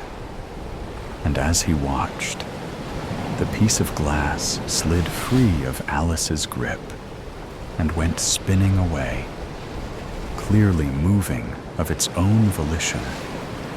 It raced in jagged lines all across the board. Jack felt dizzy at what he was seeing. His legs gave way beneath him as he sank down onto one of the steps, his buttocks slamming painfully hard against the bare wood. Candlelight leapt in the room before him, the multiple flames flickering wildly. A muffled groan rumbled deep in his chest. Alice did not turn around. She was far too intent upon whatever message was being spelled out to hear him. He watched as she snatched up a nearby notebook and pen, scribbling frantically as she noted down what she was seeing reveal itself before her. never taking her eyes off the board. Eventually, the glass fell still. Something stirred in the air. The candle stuttered. His aunt gave a shiver, and Jack watched as the shadow man emerged through the closed door into the kitchen, moving to stand right beside Alice, reaching out with one of its thick arms as though to touch her. Another gust of wind blew through the room, carrying on it the stench of something rotting. Unable to take it anymore, Jack scrambled to his feet and ran back up the stairs. He cowered in his aunt's bed, covers pulled up over his head. As in the room below, he heard her begin to scream. Cliffhanger by Lee Kendrick. I had never been to a tropical country before, but Indonesia was my friend's, and I chose a holiday destination after we had scanned the internet for tropical countries. We all agreed to go to the Indonesian island of Sumba, an island as large as Jamaica. Apparently, Indonesia boasts the most islands of any country. Unbelievably, over 17,000. My friends Michael, Bob, and I, Dave, had booked a holiday here for 2 weeks. We planned to do some snorkeling, exploring the coral reefs, and go on some boat trips to some of the Indonesian islands. For now, we were just chilling out on a sun lounger, drinking cold beers on the white sands of the Mbawana beach. The Sumba Island landscape is so rich in exotic plants and animal life. It also boasts unusual rock formations, including the Halfling Giant Stone. This is a coastal rock with a large gaping hole through it. In fact, me and the boys are just 30 feet away from it, to our left. Another unusual thing about Indonesia is the Indian Ocean. It changes color, varying from turquoise to ultramarine blue to a remarkable golden orange. Another thing this part of the world is known for is its earthquakes and tsunamis. Just a few minutes ago, we felt a heavy earthquake, but this was normal for Indonesia. We were glad we weren't in a city full of buildings. The tremor only lasted for about 20 seconds, and then it just fizzled out. Nothing to worry about. Feeling hot, I decided to go for a dip in the ocean. As I slowly walked in the soft, powdery white sand towards the ocean, I sensed a foreboding. And for some reason, I noticed it was taking me longer than usual at this time of day to arrive by the ocean. I also observed pools of seawater with seaweed, crabs, and other sea creatures, which weren't there before. And I'm sure by now I would have been hearing the waves come crashing onto the beach. But the ocean seems much further away. Then it dawned on me as I stared out into the distance. There it was, a few miles away, a massive wall of water. Difficult to measure, but I would say it must be at least 50 feet high, and it was heading towards the beach. It was a tsunami. I had heard in documentaries about how the ocean suddenly withdraws from a beach, heralding a tsunami. Is this my time to die? I thought. I turned and ran as fast as I could, back towards my friends, wearing my stupid flip-flops. As I ran, I observed dozens of people lying on their beach towels, oblivious to what was about to happen. I attempted to shout to warn them, but no words would come from my mouth. I was unable to speak because I was in the grip of fear. I managed to attract a couple's attention, but they just waved back at me and continued sunbathing. I picked up a heavy shell and threw it at them, and then pointed frantically towards the wall of death. I ran and ran, painfully slowly, getting closer towards my friends. Then my friends Michael and Bob saw me. I waved with both hands, frantically in desperation, to try and warn them as I pointed back to the ocean. They just seemed to ignore me. Finally, I reached Michael and Bob to pull them away. My larynx was constricted, paralyzed. I couldn't utter one word as I pointed back towards the ocean. A bloody, gigantic blue-green wave was only a couple of 100 yards away. By now, there were people screaming everywhere on the beach. We all started running. But where? Where do we go? Do you climb a tree? The waves are too high. Do we try to outrun it? No. It's too close behind us, and it must be moving at over 100 per now. Do we go left or right? Maybe the wave isn't as long as the beach. Very unlikely we could escape. It probably stretches as far as the length of the beach. We kept on running in front for our lives. As the adrenaline coursed through our veins, I spotted the cliff some 50 yards away. The tsunami was now so close behind us, you could hear its thunderous roar, like a wild beast after its prey. As we managed to reach the cliff, we climbed as rapidly as we could, managing some 30 feet when the wave crashed heavily into the cliff. It demolished the halfling giant stone and engulfed the surrounding area. The beach had been swallowed up, and the ocean continued to climb, moving closer towards us. This wild beast wasn't done until it caught up with us, all three of us, now exhausted, and like a gazelle, tired out with all its energy, spent.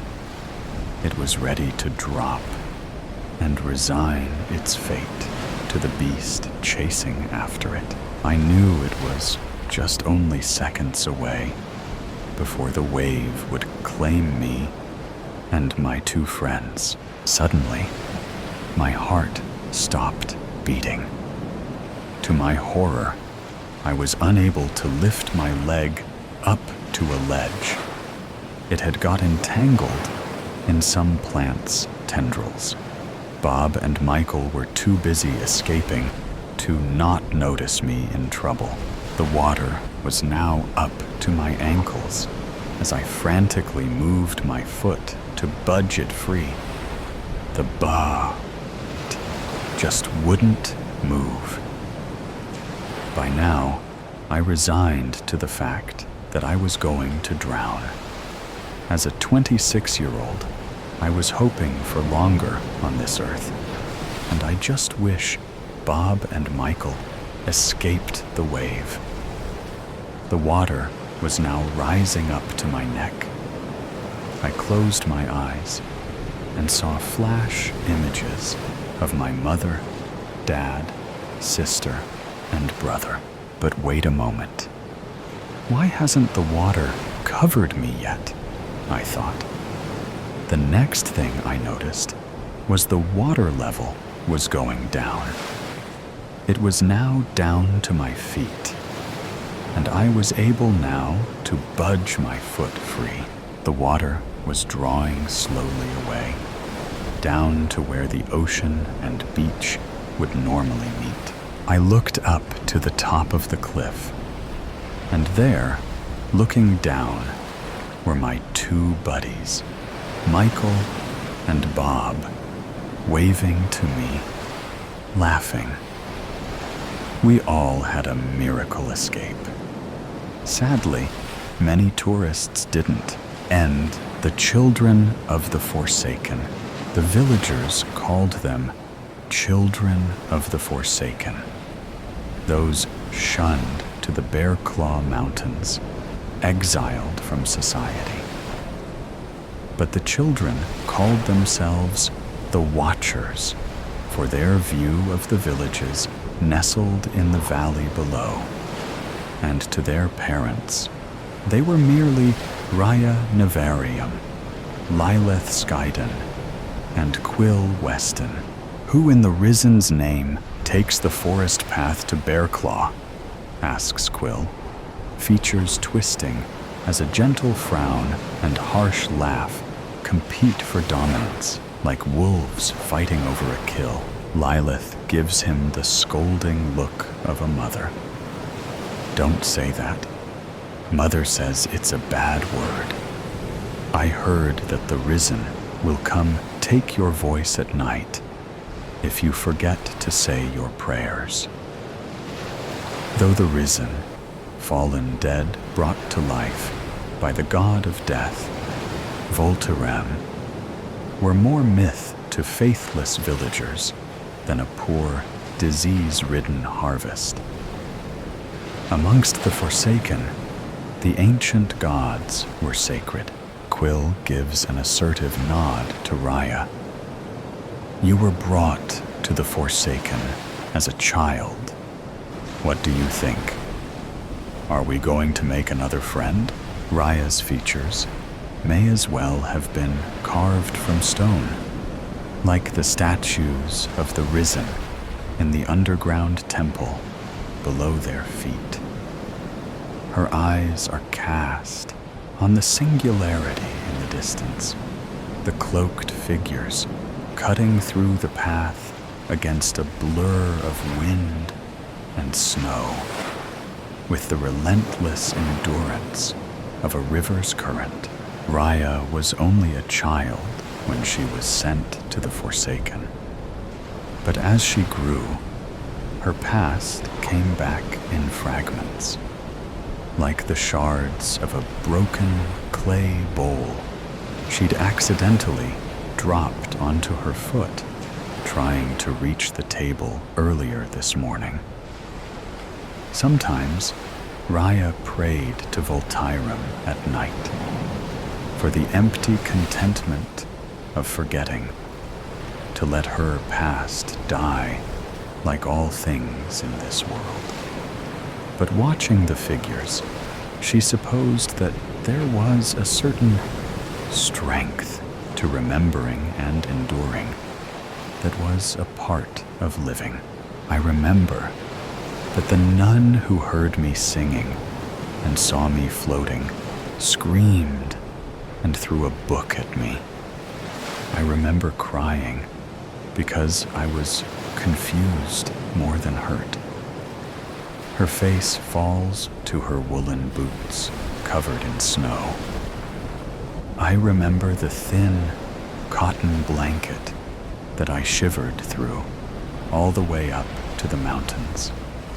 I don't remember my father very much, except for the fact that he lived in a very big house and never seemed to be there.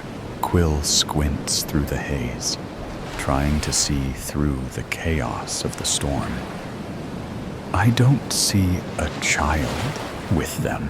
Raya climbs atop a boulder with practiced movements, testing the heel of her boots against the stone for ice patches, and peers over the edge. "I think you're right." Quill crosses his arms with false bravado. "Of course I am.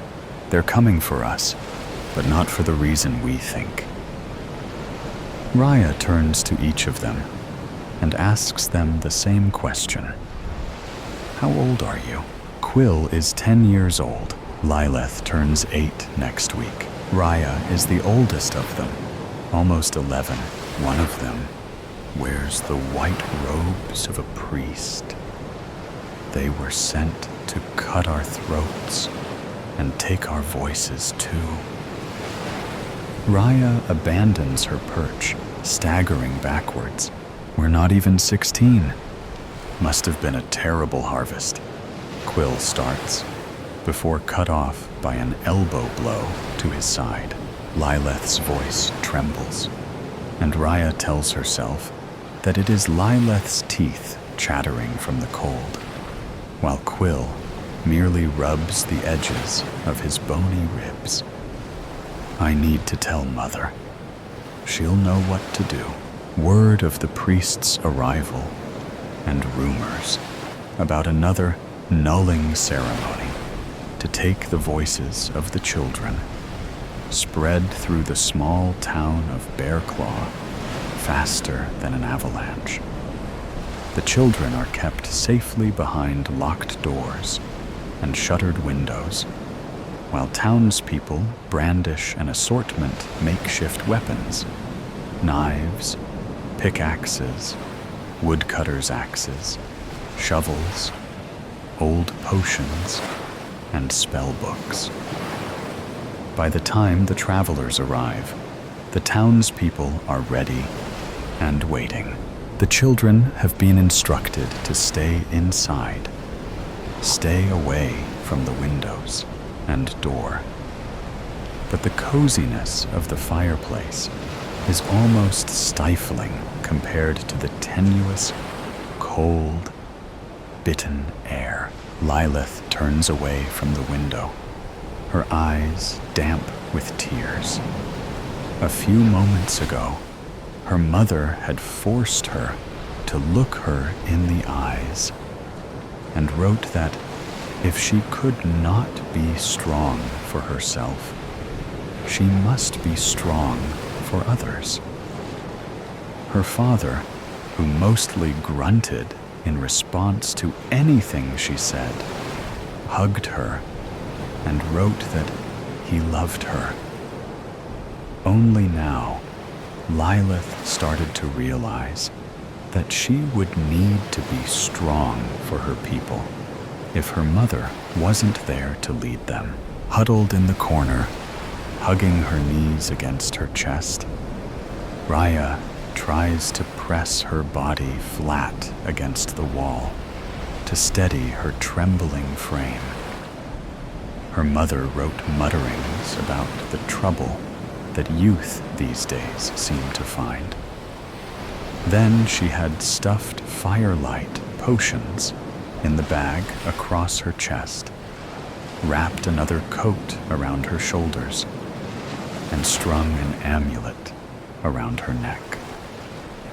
Raya rubbed the markings on the rabbit bone, hoping there would be enough magic in the amulet to protect both of them. Meanwhile, Quill fights the urge to sneeze, itchiness crawling up his throat, threatening to explode. Earlier that evening, his father had taken out a gleaming, enchanted sword from a cabinet and donned the knight's armor that he'd stolen off a rotting corpse in a cave.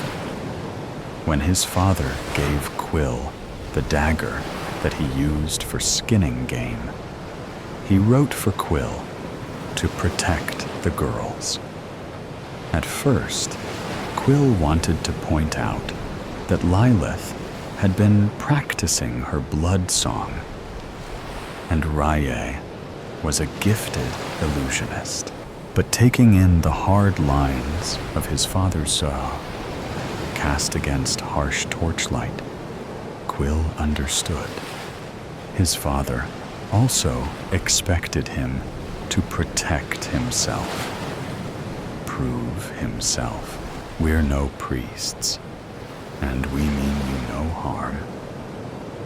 The woman's weary steps sink into the snow, too loud and soft, at the same time like the toll of church bells, carried by the flurries of wind. Lilith's mother uses a pierce of charcoal to write on an empty page of her spellbook. Raya flinches at the groaning wooden beams of the cabin as the wind rattles the bolted shutters. Lilith inhales a deep, shaky breath, and Quill stifles his sneeze. I apologize for our deception. Only priests or knights are allowed to travel to the mountains. Tugging down the pristine, pale cowl of his cloak, the man takes a step closer. We came here to warn you that your children are in danger.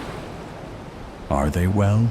Quill's father aims the tip of sword against the man's throat. The crowd gathered in front of the gates stands unwilling, unyielding against the wind. They lurk like a massive shadow, looming over the two strangers as the sun dips below the horizon. They want to take your children's ability to speak. As if sensing their prying eyes, watching from the window, the woman turns to the them, tugging at the man's cloak. Can we see the children? Please? Lilith's mother gestures towards Quill's father. With a heavy sigh, he drops the sword to his armored side. Raya's mother walks towards the door. All three of the children duck their heads down below the window, as if caught stealing maple sweets from the table, and glance at anywhere but each other in guilty silence. None of them flinch when there's a gentle knock against the door, as they follow Raya's mother in stunned, uncertain silence. The fickle, unruly wind seems to whisper in their place. Lilith tugs her thick cloak closer around her shoulders and straightens her shoulders to seem older than she is. Raya keeps her head lowered, focused on chasing her mother's shadow in a game of tag she's been playing since she was born. Quill trudges along, wearing his father's boots that are a few sizes too large for him. Kneeling on the snow, the woman flicks back her cowl. Her eyes are focused with concern. They said you were young, but they failed to mention you weren't old enough to bleed. Her gaze softens as she glances at Lilith. I have a daughter, Pyrrha. You remind me of her. The man turns to Quill. Do you know why we are here? Lilith glances at Quill, who in turn glances at Raya, their eyes locked in contest. A contest that Raya lost. Yes, she says, forcing the truth out of her mouth, harsh as the burning cold. A few hours ago, the priests sent knights to your village. They will arrive soon. We are offering to bring you to a safe place for a while. The woman meets Lilith's mother's gaze with deference. If your parents will allow us, Lilith's mother writes, we can protect our own. Why should we trust the kindness of a villager? Then Raya's mother follows. How do we know they will be safe with you? Quill's father hesitates before adding, where will you take them? When will we be able to see them again? The rest of the crowd lift their spell books in the air, messages scrawled in crooked, furious strokes that reminded Raya of the warning signs written with animal blood and placed before the forest path. You take our voices, our magic, and now you want our children? Leave. You are not welcome here. Lilith tugs on her mother's tunic sleeve, insistent, like a furry blood moon moth drawn to a candle. They're only trying to help. That's what the priests say, replies Quill, with an annoyed scoff. Rhea closes her eyes, trying to put up a mental fortress around her mind, blocking out the argument. She still remembered the long, tortuous walk from the church orphanage as she left the village. A man smelling faintly of bread spat on her feet. Someone wearing a silk dress called her a sorcerer, slut. When she tripped and fell on her feet, a rosy-cheeked child took the opportunity to throw rotten fruit at her back. Despite having a priest for company, Raya knew that she was alone. But when she opens her eyes again, the memory of the villagers fade, and all Raya sees are two people who ventured through the cold wilderness to protect 3 children they'd never met from knights. Standing alone, Raya addresses the crowd. I think that they've come all this way. We should at least hear what they have to say. My wife, Vea, has a sister that lives in a cottage on the other side of the sea in Whaley's Fair. Your children would be staying there. You could come visit whenever you wished, so long as you were not followed by knights. The man takes a step away from the crowd, giving them some privacy. Whatever your choice may be, we will understand. His eyes turn far more distant than the few paces between them. We know the loss of being separated from a child, as heated conversations fade to concerned murmurs, leaving torn messages from spell books crumpled and discarded in the snow. The parents turn to their children. One last message. It is your choice. Raya, Lilith, and Quill glance at each other, silently coming to an agreement. We'll go. The villagers called them children of the Forsaken, those exiled from society and their home in the Bear Claw Mountains. But the children called themselves the Watchers for their view of what others sometimes fail to see. To those who knew them, they were merely Raya Navarium, Lilith Skyden, and Quill Weston, the children who defied the silence of death, like the Risen, the man in the lake. Since I was a child, I've feared him deeply, though I've never laid eyes upon his elusive person. I can remember vividly walking along the narrow trail that surrounded Lake Victory during the Ides of October. The water, dormant and as reflective as glass, was enraged by the fiery reds of the perishing leaves that clung desperately to the maples surrounding it. If you glanced from a distance, you'd think it was a pit of lava, scorching through the center of the earth, from the leaves that already pirouetted to the ground. A magnificent blanket of gold and orange stretched invitingly along at your feet. Consequently, as the trees became more barren, the seasonal breeze squeezed between the branches, knocking together their nimble limbs. With its powerful grasp, the whooshing breath of Mother Nature would envelop all sounds within an ear's distance of man.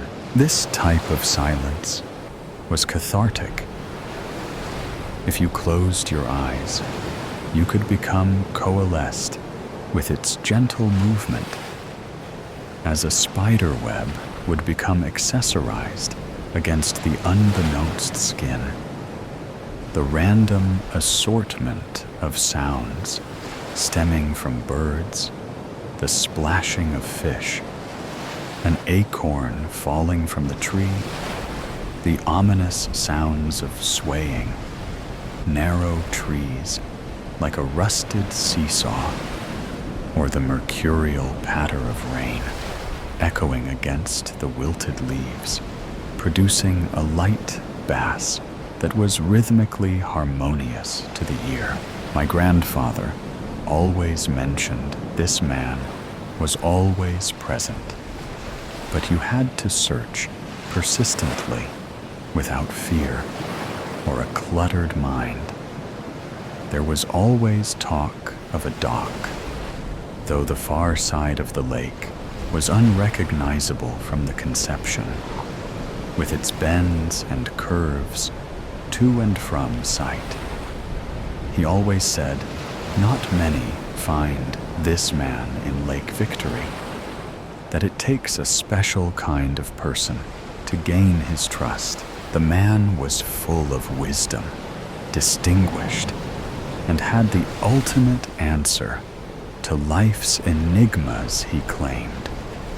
That he had experienced the greatest challenges man can face. I used to circle this lake frequently as a child, climbing trees for a better view, skipping rocks to alert him of my presence, and whatever other racket I could concoct to make myself evident as far as I could muster the courage to. Of course, this came to no avail. In my mind, the imagery of this man had always changed. Some days, he would be terrifyingly tall, his limbs slender, and his eyes were always hidden underneath a low-positioned straw hat. Other days, he would have a becoming face, accentuated by a tinge of red from physical exertion. I pictured him growing corn in small patches, picking berries from wild bushes, and fishing regularly from his forsaken dock. A fire would be ablaze during his nights, where he would sit complacently, listening to the crickets and the sounds of night. As I went through high school and college, the distraction and monotony of life had guided me far away from Lake Victory, in search of material things, to chase a dream enriched by hollow rapacity. My family's vacation home had become a distant memory. I no longer needed to acquaint this man during the fall, because he no longer could fill the void inside of my heart as he would in my youth. Or so I thought. I figured that new quest, with all the goals I had set for myself to accomplish, would provide far more solace than the man in the lake. I riddled myself with distraction, so much so I was afraid to be alone with my own thoughts, praying my responsibilities and egocentric monsters that loomed behind would never catch up to my incessant steps and thoughts. However, when things that provide no internal peace reach an expulsion point, there comes the burnout. It wasn't until I was 37 that for the first time in my life, I began to feel the weight of time bearing down upon my slouched and exhausted shoulders. It was quite amazing when I returned, how the lake had never lost its luster. However, it is also true that not many know of this lake's whereabouts. Furthermore, it would be bizarre to even encounter another bystander in your journeys around its trail. It wasn't long before I started to realize that the wonderful colors that encapsulate nature never truly lose its vigor. Only the mud-made things in life itself begin to fade as your optimism and naivety of being young dissipates as you embrace the harsh realities of existence. The future remembers history in black and white, though those who lived it always can revisit the palette that painted their peaks. Whether the ravishing color of their wives' eyes when they first met, the color of their first vehicle sitting, sparkling in the driveway, or his father's blue flannel shirt, always rolled up to the elbow as he returned home from work. I remember spotting the rays of the sun streaming through the naked branches, placing my hand within its warm consultation like I did as a child. My pallid flesh began to glow as an orb would, the light bending around and through my stretched fingers as I tried to ball it up and capture it within my selfish fist. The trees, though still gallant and strong, were showing signs of age then. Their bark had become brittle and fissured. The base of some of these trees had become cavernous, offering safe haven for the smaller critters. I reflected on my own appearance, with the subtle lines beginning to formulate below and beside the eyes, the random sprouts of gray hair poking through my sideburns, and the pouch of flesh that had grown dormant around my waist. I, too, was succumbing to life's greatest guarantee, and I reflected upon my mortality as I rested my hand against the withering bark in passing. The man in the lake must be growing old. It was then that again I was enlivened by the man himself as I began to intake the fresh air. Surely in my adulthood I could find this man, who must be very old himself, and not as evasive as he was many, many years before. Those creaks and snapping of branches under the light prancing of the deer would set my heart ablaze, gawking maniacally and frozen still, hoping to finally catch a glimpse of this folklore. The ground was still forgiving to my steps, still fecund from the week's rain, and my soles glided effortlessly across the discarded tapestry of leaves as they did when I was young.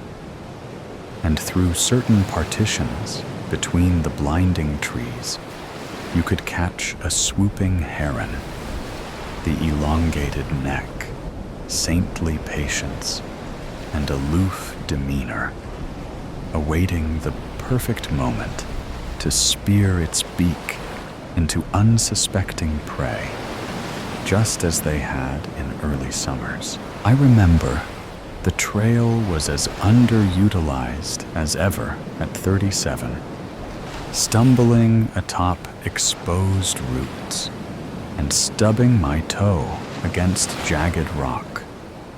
I had been swimming through the thickets, gently whipped by the returning force, though I continued to push further than I'd ever had as a child. It wasn't long then before that allure and optimism that guided my clairvoyance towards the man in the lake previously was becoming shrouded by the enclosing nature surrounding my steps. Briefly, I remembered pausing within a small pocket of land, like an atrium within the center of the forest, and weighed my options going forward. I concluded that maybe my grandfather made up this man in the lake, that maybe I knew this all along and held on to this anecdote like one holds on to an old shirt from his past, attached to the memories it harnessed. It was then I turned towards the trail where I had come from. Then I craned my neck towards the hazardous continuance just ahead. Something within was battling, opposing forces destined for different destinies, though I allowed my city-wrought mind to win the battle once again. I turned back towards my vehicle, leaving the man behind once again. Now, I am 79. I've raised children, paid off my mortgage, made all the money one can make to live a satisfied life. However, something was gnawing in the confines of my mind. The man in the lake. Here I was again. The trail was non-existent now, but I allowed what was left of my memory to guide me towards my former footsteps upon weakened limbs. Some of the trees now had fallen, and Lake Victory was as exposed as it ever had been, as I gingerly stepped around the detriments of my journey. In brief increments, the past would flash before my eyes, and through my childhood eyes, I was allotted the opportunity to see Lake Victory in all of its former glory.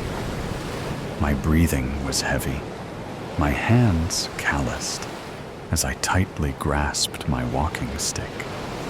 My calves were aching tremendously, though my heart thumped with the excitement and fervency of a teen. I knew this was my last opportunity. The fall always seemed to leave me speechless. How could it be? Something that I've witnessed dozens of times still enraged my love for this very earth, just as it had the first time. It was the essence of beauty, natural, pure in all of its forms, and I was appreciative that it only climaxed for a few weeks. Things of such enchantment are usually ephemeral, undeserving of the burden of obsolescence. The woman you meet in a foreign land, gone before you awake in the morning. The feeling on a motorcycle, with your hair in the wind, barely avoiding death, and the war cry that follows, with your heart nearly shattering your rib cage. It was superior to all because it was effortless, It was the cycle of life itself. The atrium was still present, though it had shrunken to barely enough room for an elderly man such as myself. This time, I trudged through the webbing of branches and shrubbery, my face becoming sliced, and my hands bloodied by their sharp teeth. I could see the sun breaking through, about 20 feet ahead. This must have been where the man lived. I broke through the remaining brush, out into an open field. The purple and yellow flowers arched from their nesting spots, swallowed by the remaining green of October that survived by a water source. I looked upwards, glad to see the sun, receptive to its blanketing of my worn flesh. Then I looked towards the water once again, and there it was, the aforementioned dock. However, I was now forlorn, spotting no cabin in the woods, nor anywhere that a man could survive in such circumstances. I did not see his corn, nor his burn pit, where he spent his nights. I've spent my whole life in retrospect, always comparing myself to the man in the lake, his humble attitude, his love for nature, his ability to acquire happiness without material things. His lore kept me grounded to reality. And now I was faced with the harsh truth that his existence was never crafted by veracity. Nor was this apotheosis one in which I dreamed many times before. I harped upon why my grandfather would speak so greatly of him, as if a friend. Why allow me to go on these wild goose chases, hoping to encounter some begrimed being, steeped in desolation? I approached the dock apprehensively, acknowledging its worn and derelict bones, the way it slouched towards the right side, and how the algae grew rampantly across its damp surface. I took a careful step and stopped, now hearing the lapping water gently clapping against the embankment, taking along with it the atrophied leaves, as a Viking would be sent off during his death. I took another step, stopping once again, surprised by the stability with a poke of my stick, and then decided upon shuffling towards the very edge. Here I stood, looking out over the lake that had held such a prized position within my heart. I looked down towards the surface of my hands, with all of the wrinkles and liver spots that come regretfully with age. Then I looked around the lake, witnessing its vitality once again. I understood that though some of the trees would tumble, that this very dock itself will eventually surrender to entropy, that the man in the lake may have been a farce, that ultimately I was eternally grateful for everything it had provided me in my life. I closed my eyes, taking a deep breath, feeling the brisk air searching through my lungs. As I exhaled greatly, there was a surge of enlightenment that had imbued a deep revelation just as I had opened my eyes. And it was at this moment I knew I had found the man in the lake. As I looked down, just ahead of the last portion of the dock, I saw my reflection within the still water. The white hair that whisked away with the gentlest of breezes. The thick, clouded glasses that stretched across my eyes. My hunched disposition barely holding up underneath my trembling legs. This fascinating search for a character that had lived deep within all of our souls. One stripped bare of the repressed angst and uncertainty that haunted us all outside of this mystical place. With all of its simplicity and understanding of life that one tends to convolute upon their odyssey towards enlightenment. This was the ultimate lesson, and it took a lifetime to understand. I was the man in the lake, just as my grandpa had once been, and maybe one day you will be too. The day Los Angeles. Changed Sophia's spoon clinked against porcelain as she stirred her tea, the sound barely audible beneath the morning bustle of the morning brew. Outside the window, autumn painted the small town of San Bernardino in shades of amber and gold.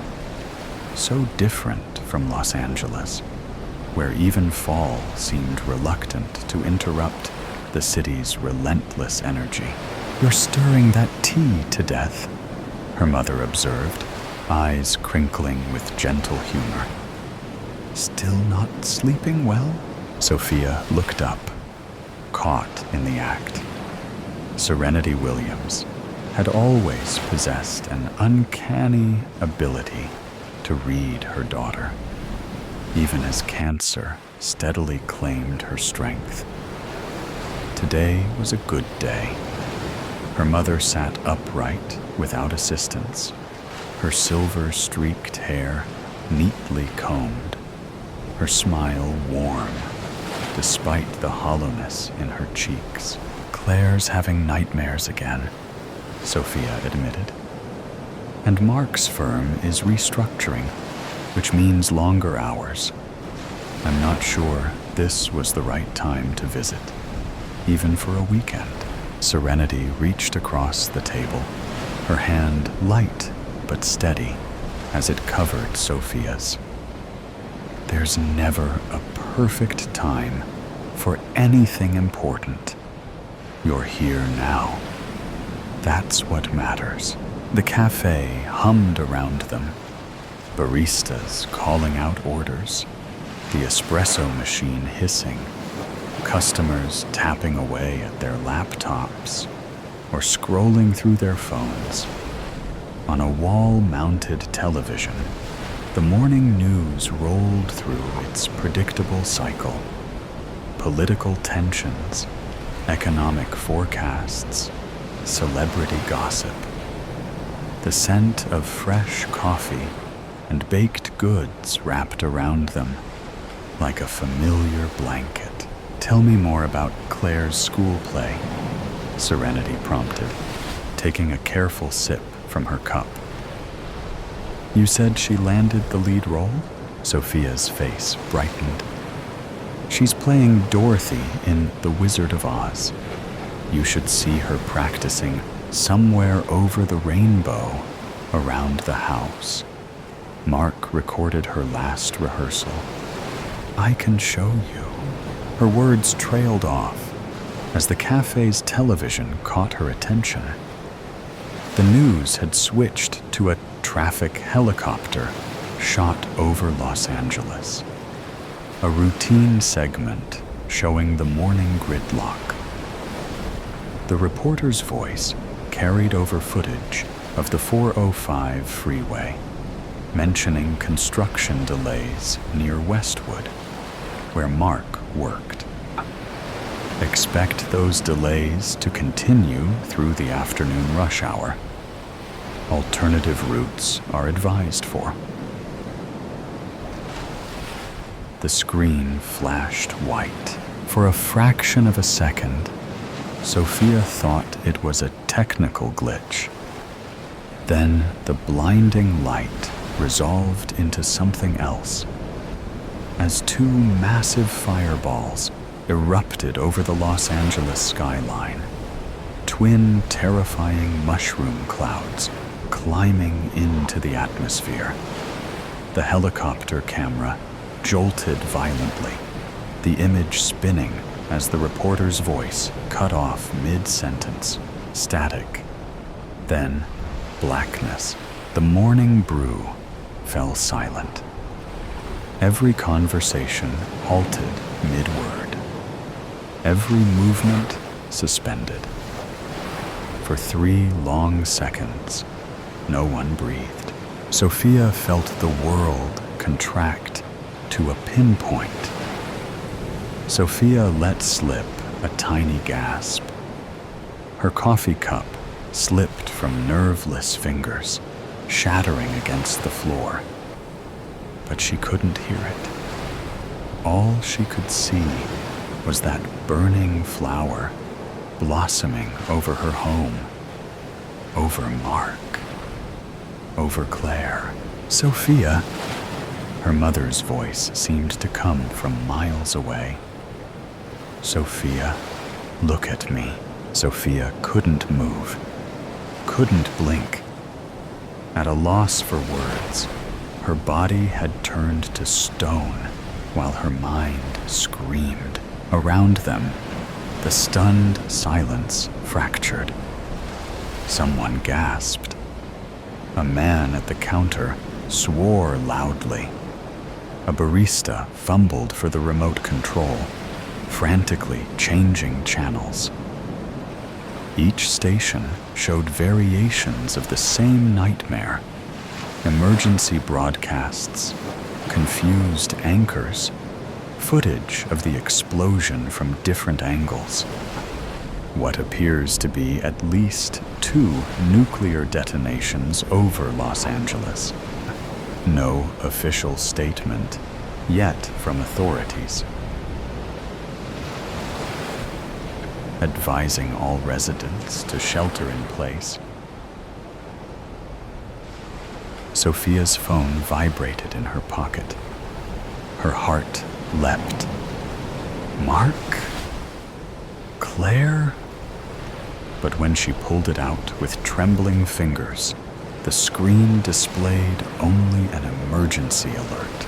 National emergency declared. Shelter in place. Await further instructions. She stared at the message, its cold, bureaucratic tone at odds with the catastrophe unfolding. Desperately, she tried calling Mark's number. Nothing. She tried Claire's phone. Nothing again. Each attempt met with the same automated message. All circuits are currently busy. Please try your call again later. That sterile, mechanical voice seemed to mock her panic. All circuits busy. As if this were just another holiday, with too many calls being placed at once. As if her world hadn't just collapsed into ash. Around them, the cafe erupted into chaos. People scrambled for phones, for exits, for any semblance of control.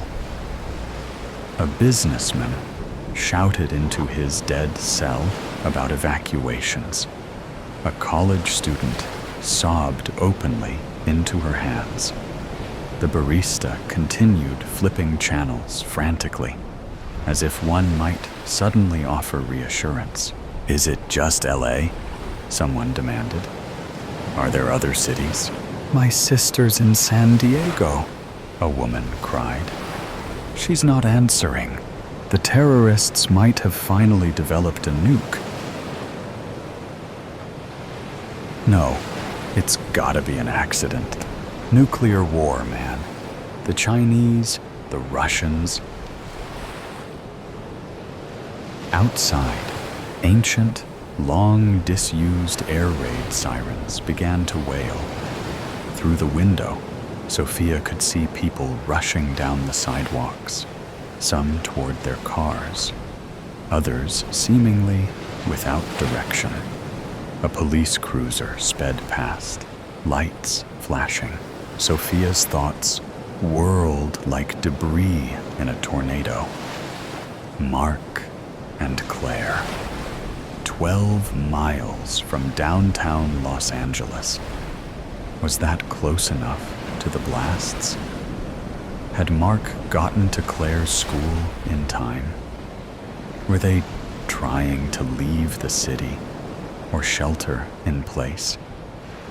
The questions multiplied, each more terrifying than the last. The spell binding Sophia's tongue broke, and she could finally speak. "I have to go back," she whispered, then louder. "I have to go back to LA." Her mother's grip tightened around her wrist. "Sophia, breathe. Think. They need me." Panic clawed at Sophia's throat. "I need to find them." "Look at the TV," Serenity said firmly. Look, the television now showed aerial footage of highways leading out of Los Angeles. Gridlock, unlike anything Sophia had ever seen. Thousands of vehicles at a standstill, some abandoned as people continued on foot. The military conspicuously absent from every possible scene, advising against attempting to enter the Los Angeles metro area. Radiation concerns as far as 40 miles from the blast sites. National Guard has been activated. Sophia's phone buzzed again with the same emergency alert.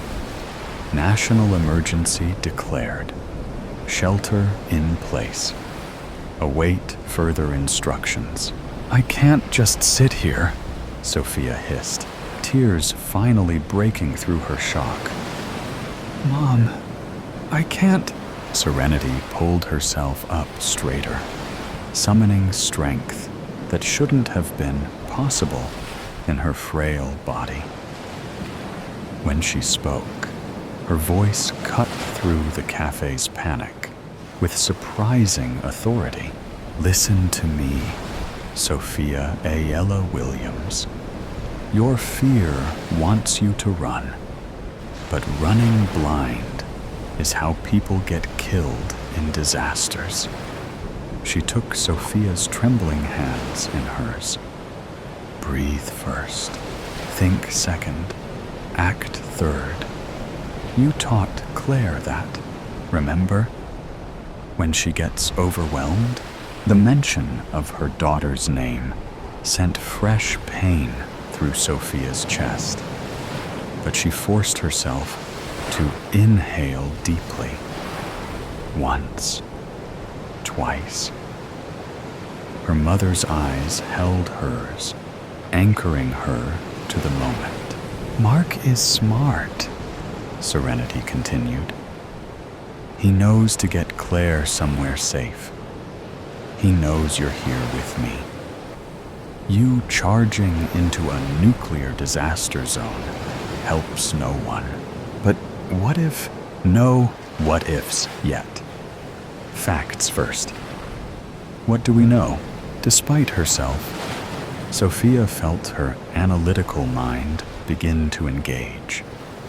There were 2 explosions over Los Angeles. People were leaving the city, but the military does not seem to be reacting yet. There looked like a massive area of LA leveled by the explosion. Good. What else? Roads are jammed. The military will soon be blocking entry. there might be radiation. The reality of that word hit her anew, and she swallowed hard. Communications are overloaded, with everyone trying to check on their loved ones. The news cut to a press briefing where the perky smile of the blonde, blue-eyed, and comely presidential press secretary, incongruent to the chaos erupting, confirmed what everyone already knew. 2 nuclear devices had detonated over Los Angeles. Origin unknown. Casualty estimates pending. Military response underway. The potential for additional attacks could not be ruled out. And does everyone like my new lip gloss? The press secretary asked. I can't just wait here, Sophia whispered. I can't. Serenity studied her daughter's face. No, you can't. But you need a plan, not panic. For the next hour, as the world unraveled around them, Sophia and her mother remained at their table. The cafe transformed into an impromptu crisis center for the customers. The owner turned up the television volume, distributed free coffee, and allowed people to charge phones on every available outlet. Information trickled in. The blasts had occurred over downtown Los Angeles. Early estimates suggested the devices were relatively small by nuclear standards. Tactical nukes, like the RSM-56 Bulava, rather than strategic nuclear weapons. But devastating nonetheless. Sophia tried every communication method she could think of. Calls, texts, emails, and social media messages. Most failed, but occasionally a text would go through, only to receive no response. She left voice messages that grew increasingly desperate. I'm coming to find you. Wait for me. I love you both. Outside, the town of San Bernardino transformed. Police directed traffic at intersections. Lines formed at gas stations. The grocery store across the street was mobbed. People hugged strangers or argued violently about what to do next. And through it all, Serenity remained calm, her presence a counterweight to the mounting hysteria. She helped Sophia gather information, separating facts from rumors, while conserving her limited energy. The radiation reports are mixed, Sophia noted, scanning emergency updates on her tablet. Some areas might be relatively safe, especially with proper precautions. And Mark knows this, Serenity reminded her. He'll get Claire to safety if he can. If he can. The words hung between them, unaddressed. By mid-afternoon, Sophia had made her decision. She would return to Los Angeles, not in blind panic, but with purpose and preparation. Her mother didn't try to dissuade her. She recognized the determination in her daughter's eyes. I'll be back for you, Sophia promised, as she prepared to leave. Once I find them, we'll all come back here. Serenity smiled sadly. I know you will. She pressed something into Sophia's hand, a small silver locket containing a family photo. For luck, the drive that should have taken over an hour stretched before Sophia like an impossible gauntlet. Roads would be clogged. Gas might be scarce.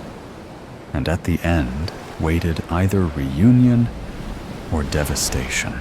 "I love you, Mom," she whispered, embracing Serenity carefully, conscious of her fragility. "Find them," Serenity replied simply. "Be smart. Be safe." As Sophia's car pulled away from the morning brew, Serenity Williams watched from the window. Sophia touched her fingers to the glass in silent farewell, praying that her mother, Serenity, and her daughter, Claire, would forgive her for the choice she'd been forced to make today. Between the mother who was dying and the family who might already be gone. The afternoon shadows grew long as Sophia's car raced along the westbound interstate back to Los Angeles. The main highways heading east had quickly become impassable, choked with the vehicles of fleeing civilians. Radio reports described mass evacuations from areas surrounding Los Angeles, the declaration of martial law, and conflicting radiation warnings. Sophia had expected gridlock all the way, but the lack of any vehicle but hers heading west made the drive that more unsettling. The traffic thinned as she approached LA.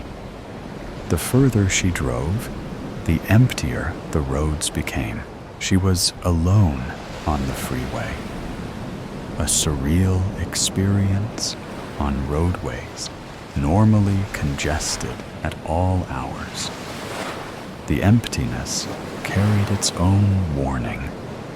She was driving toward something everyone else was fleeing. Sophia's GPS had stopped working hours ago, but she didn't need it.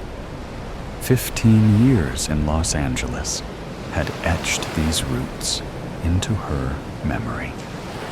Exit here, turn there, the familiar path home. As she crested the final hill that should have revealed their neighborhood, her headlights illuminated a transformed landscape. Where apartment buildings and shopping centers should have stood, there was absence, rubble, small fires, and just nothing. A perfect circle of annihilation. She pulled to the side of the road, stepping out into air that smelled wrong, like sulfur and ash and things that had no name. The evening was eerily quiet. No sirens, no voices, no wildlife, just the soft tick of her cooling engine and the blood rushing in her ears. Beyond the destruction's edge, buildings remained mostly intact, untouched save for their destroyed windows, as if a giant cookie cutter had stamped down from above, removing only what lay within its circumference. Their apartment had been 3 blocks inside what was now emptiness. Sophia walked forward in a daze, approaching the edge of obliteration. Something crunched beneath her shoes, glass fused with asphalt, transformed by unimaginable heat. The boundary between existence and nothingness was shockingly abrupt. Mark wouldn't have had time to leave home and then driven to Claire's school, she reasoned desperately. He could have left early for his regular gym workout and could have driven straight to her. Her school must be outside this circle. They could still be alive. They must be. The distant growl of engines broke the silence. Headlights swept the devastation as a convoy of military vehicles rumbled into view. Camp Pendleton Marines in full hazmat gear disembarked, moving with half-practiced efficiency. One spotted her and approached, face obscured behind a protective mask. "Ma'am, this is a restricted area. You need to evacuate immediately." The faceless Marine barked. "My family," Sophia's voice cracked. "My husband and daughter, they lived here." The soldier's posture remained tense and rigid, clearly on edge. "I'm sorry, ma'am. There were no survivors within the blast radius. Radiation levels here are dangerous. We need to leave now." "But they might not have been home," she insisted. "My daughter's school?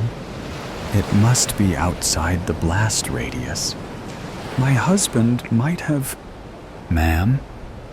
The soldier cut her off, not unkindly. "Secondary evacuation sites have been established for survivors. Check there. But you can't stay here. It isn't safe." As if to emphasize his point, a radiation detector at his belt emitted a persistent clicking that grew faster as they stood talking. "Where?" she demanded. "Where are these evacuation sites?" Before he could answer, another Marine approached rapidly. "Sir, we've got missile incoming." "What?" said the first Marine. Bogey confirmed. ETA 2 minutes. The first Marine's demeanor changed instantly. "Everyone back to your vehicles. Move, move, move." Around them, the unit scrambled into motion, abandoning whatever task had brought them to ground zero. "What's happening?" Sophia asked, fear rising anew in her chest. The Marine gripped her arm. "Another missile, headed right for us. We need to go, now." "Another?" The words died in her throat as understanding dawned. This wasn't over. "Now," the soldier urged. "Get in your car and drive east as fast as you can. Don't stop until you're at least 50 miles out." Sophia stumbled back toward her vehicle, moving on autopilot. As she reached for the door handle, some instinct made her look up. There, cutting across the darkening evening sky, was a thin, white line, like a shooting star, moving in slow motion. But unlike a shooting star, it wasn't arcing away. It was descending, the third, markedly larger missile coming to finish what the first two had started. Sophia stood frozen, again at a loss for words, with her hand still extended toward her car door. The Marine shouted something at her, but his words were lost in the strange silence that had enveloped her consciousness. She watched the white line grow brighter and tracked its inevitable path toward the ruined city, toward her. In that moment, Sophia understood with perfect clarity what her mother had tried to teach her that morning. Some forces were beyond human control. Some decisions led only to different versions of the same ending. She thought of Mark and Claire. Whether they had perished already, Or had they survived only to face this missile? She thought of her mother, alone in San Bernardino, watching the news and knowing her daughter would never return. Sophia's hand dropped from the car door. The approaching missile reflected in her eyes as she tilted her face skyward. There would be no scream, no lamentation, no running from what had already been decided. There was only the overwhelming weight of understanding. The nightmare wasn't over. It was only beginning. Go to its circle. Let's keep pretending. I whispered those 3 words with a slight slur. The buzz of 2 champagne cocktails still churning through my veins. The air was thick with that sleepy summertime vibe. Bugs buzzing and crickets chirping their seasonal symphony. I tucked a copper-colored curl behind my ear and squeezed Nick's hand tighter as we strolled through the canopied streets, the golden sunlight still warm on our shoulders. At dinner, we had joked about being rich retirees, just stopping for a quick bite before returning to our yacht for a summer soiree. Sweetheart, you can be whoever you want to be. Nick grinned, slowing down his lanky stride to steady my swaying steps.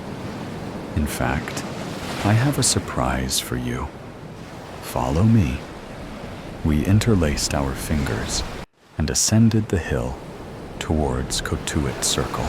Backed by a ridge of evergreen, the house stood out amongst the newly renovated mansions, its creamy white woodwork and deep sage trim, a charming reflection of timeless architecture. Despite being worn and weathered, the house seemed to boast of its own importance, like a royal battleship returning from war. The setting sunlight sparkled off the towering, tapered windows that flanked each side of the entryway.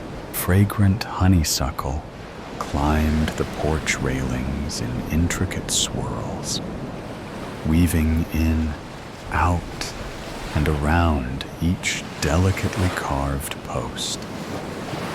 I ran my fingers along the smooth address welded into the bars of the gate. 3, 5, 4. Cotuit Circle. Ka-tuet. I love saying those words, I murmured to myself. Click. Nick opened the gate with a grand flourish. Today, on Lifestyles of the Rich and Famous, we are touring Gemma Grant's opulent Cotuit Circle home. Champagne wishes and caviar dreams and all that jazz. Nicholas, whose house is this? I fixed a broken pipe here last week. The old lady is gone for the summer. Stop stressing. It's fine. I hesitated. Nick tilted his head in a knowing glance that wordlessly implied, trust me. I exhaled deeply to calm my nerves and stretched my arms overhead. Shit. Ow! I moaned as my thumb caught on a thorn from the crimson, rose-lined trellis. A tiny trickle of red snaked down my wrist. I pressed my thumb to my lips and rolled my eyes. I'm fine, I murmured. Nick kissed my hand and guided me through the gate to the front door. He entered the same code into the panel above the door handle, and it creaked open. The essence of the interior washed over me. A stale bouquet of black tea, sugared orange cookies, dried lavender, and my grandmother's mille fleurs perfume. My throat burned. I steadied myself against the velvet damask-covered wall and struggled to appear composed. "Do you smell that?" I whispered. "Old lady perfume and dust?" "Yeah, a little. We can leave if you're nervous, but I swear no one is here." I shook my head and hurriedly wiped my watery eyes. "No, show me around," I managed to utter.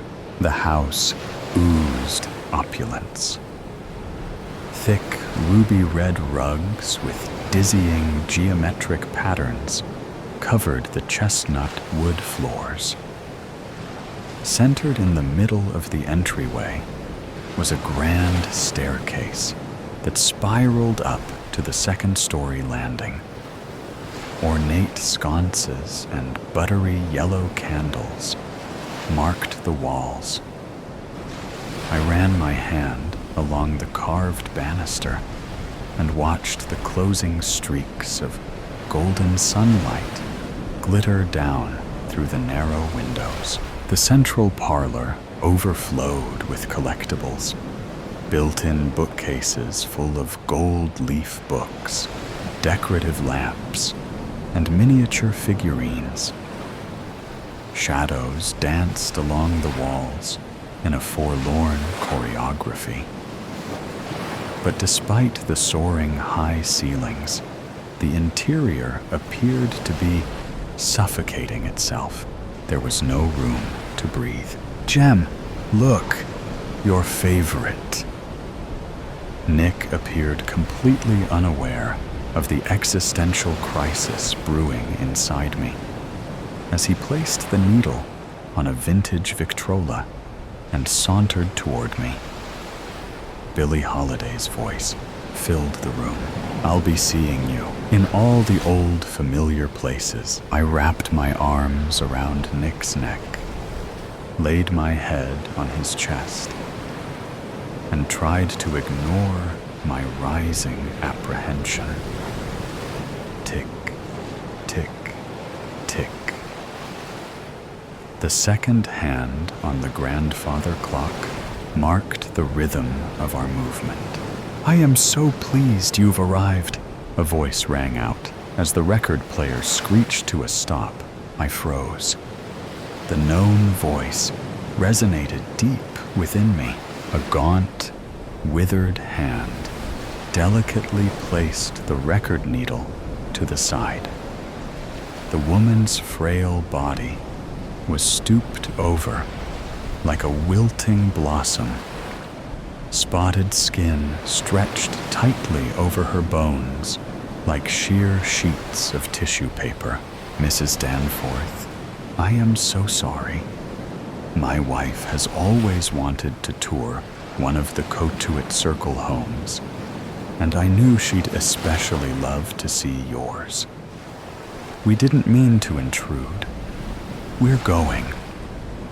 Nick spoke hurriedly, with his head bowed down. "Nonsense, Nicholas. What a jest. You certainly know I was expecting you both. I'll make us some tea." Her voice clanged out like crystal, delicate and precise, inconsistent with her shriveled appearance. I watched her curved form stagger toward the kitchen door and felt like I was grasping at the last shreds of a dream that would soon be forgotten. I didn't know her, or did I? I began to mouth, "What the—" to Nick as he grabbed my hand and led me toward the door. The hearty voice resonated from deep within the kitchen. "Nicholas, can you see to the water faucet in the powder room again? It's no longer leaking." but I cannot seem to get the water hot." Nick shrugged and dropped my hand. "She's old and confused. Have a cup of tea and we'll go. It'll only take me a few minutes to fix the water." "Do not leave me alone with her." I shut my eyes and begged. When I opened them, he was already gone. The tea kettle released a shrill squeal, and seconds later, she shuffled out. A stack of cookies and 2 porcelain cups of tea sloshing over on a delicate tray. "Take a seat, love," she said sweetly, as she set the tray on the table and shakily handed me a cup. I positioned myself on the edge of the velvet amethyst couch and ran my finger along the sage ivy swirls of the teacup. I watched the steam rise, desperate to avoid eye contact. "Oh dear. Looks like the roses snagged you too," she observed as she held her hand next to mine. Along her thumb was a shiny white scar, identical to the thin red cut on mine. I winced. "Please have a cookie. They are delightful with this tea." I picked up the iced orange cookie and inhaled deeply. I love orange cookies. "I know, it's your favorite recipe," she replied. A trickle of sweat ran down the back of my neck. This old lady was definitely unhinged. "Thank you for your kindness, but we should be leaving. It's getting late." I glanced at the clock once more. The second hand appeared frozen in time. "Oh, shush. The night is young. I even pulled some books off the shelf this morning to show you." I wondered if she would find it rude if I pulled out my phone and texted Nick to hurry the hell up. She slid a stack of leather-bound books across the table and slinked so close to me that our knees touched. The proximity of her presence made me uneasy. I set the teacup and cookie back on the tray, picked up the top book, and crossed my legs away from her. "So, Mrs. Danforth, what do you read?" "Words, words, words," she smirked. I raised my eyebrows to acknowledge her reference. My mind flooded with long-forgotten quotes. There is nothing either good or bad, but thinking makes it so. I opened the book. "Oh, this is a photo album. Is this you and your family?" My shoulders relaxed as I slowly turned the pages. The photos all had the same muted rust color that designated the passage of time. The images captured a variety of milestones: lake vacations, ski trips, vintage cars, graduations, and birthday parties. Smiling, happy people. "Yes, dear. Long before I lived here on Cotuit Circle. Ka tu et."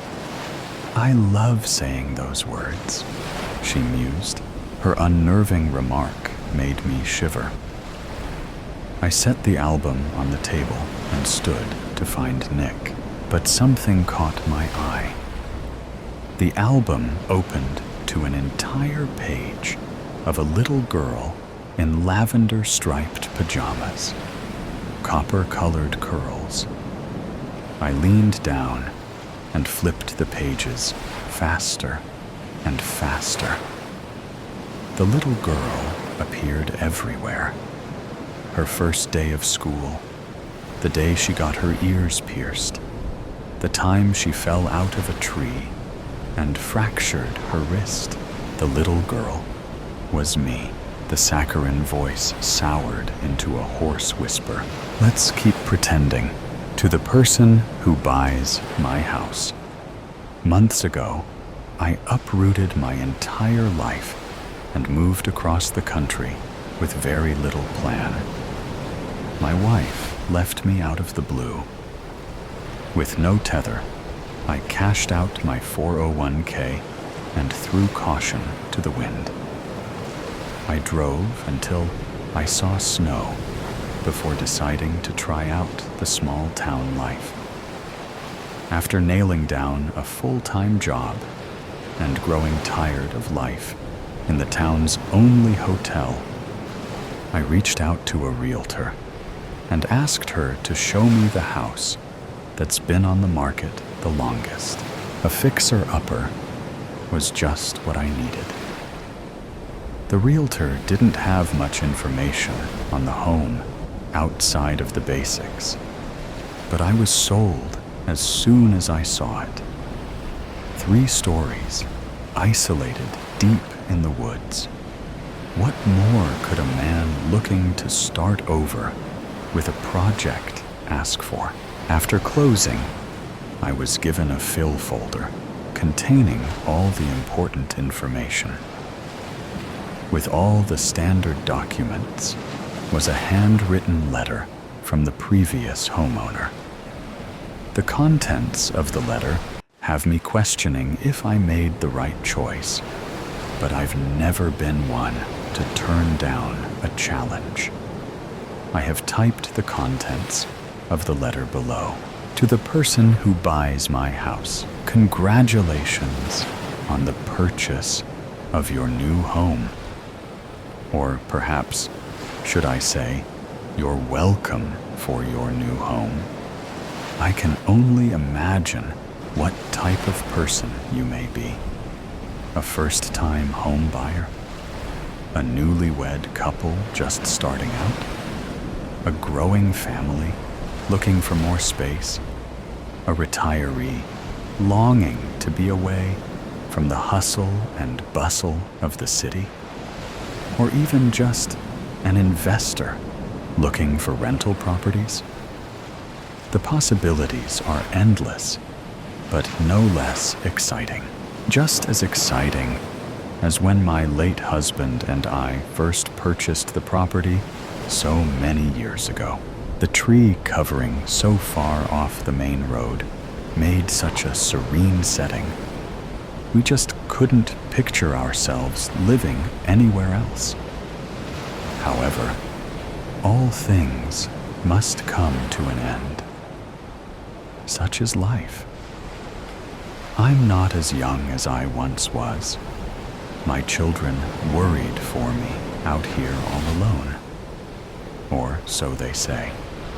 My oldest daughter decided the property was too much for me to care for on my own anymore, and encouraged me to move to the old folks' home in the next town.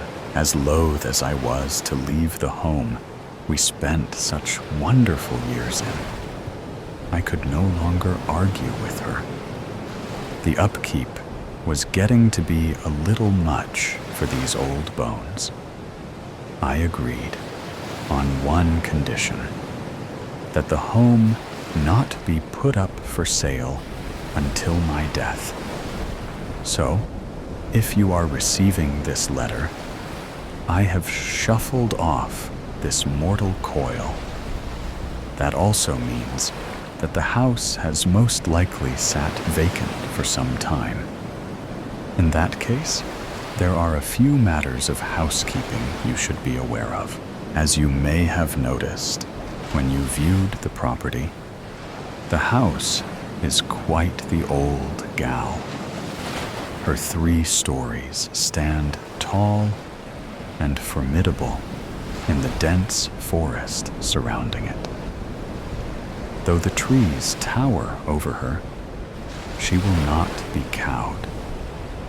The roof has held up better than we ever expected with so many trees around. It was replaced in 2018. Another urging of my oldest daughter. Though it had only a few cosmetic issues at the time, the trees closest to the home are sturdy and hardly ever dare to drop their branches directly on the roof. By the time you move in, it may be time for a fresh coat of paint, though I found the house does prefer to be a light blue with white trim. She likes to stand out amongst the darkness of the forest. I'll never forget the way the old gal gleamed at Christmas time, with string lights shining bright enough to light up the snow all around. Oh, I do hope you have the most wondrous Christmases there. Anyway, I've gotten off track. Yes, the house will require a new coat of paint, and I'm sure you will decorate the inside as you see fit. Before you start to move too much around, be aware that some of the items in the house have been strategically placed. For you to fully understand what a treasure you have just purchased, I feel it is pertinent for me to tell you a little story. My Reginald and I purchased the home fully furnished before any of our children were brought into this world. The first year we lived there was pure bliss. Young and in love, we dedicated almost all of our time to each other. My husband fondly referred to this time as our honeymoon phase. One of our favorite activities was exploring the vast property surrounding us.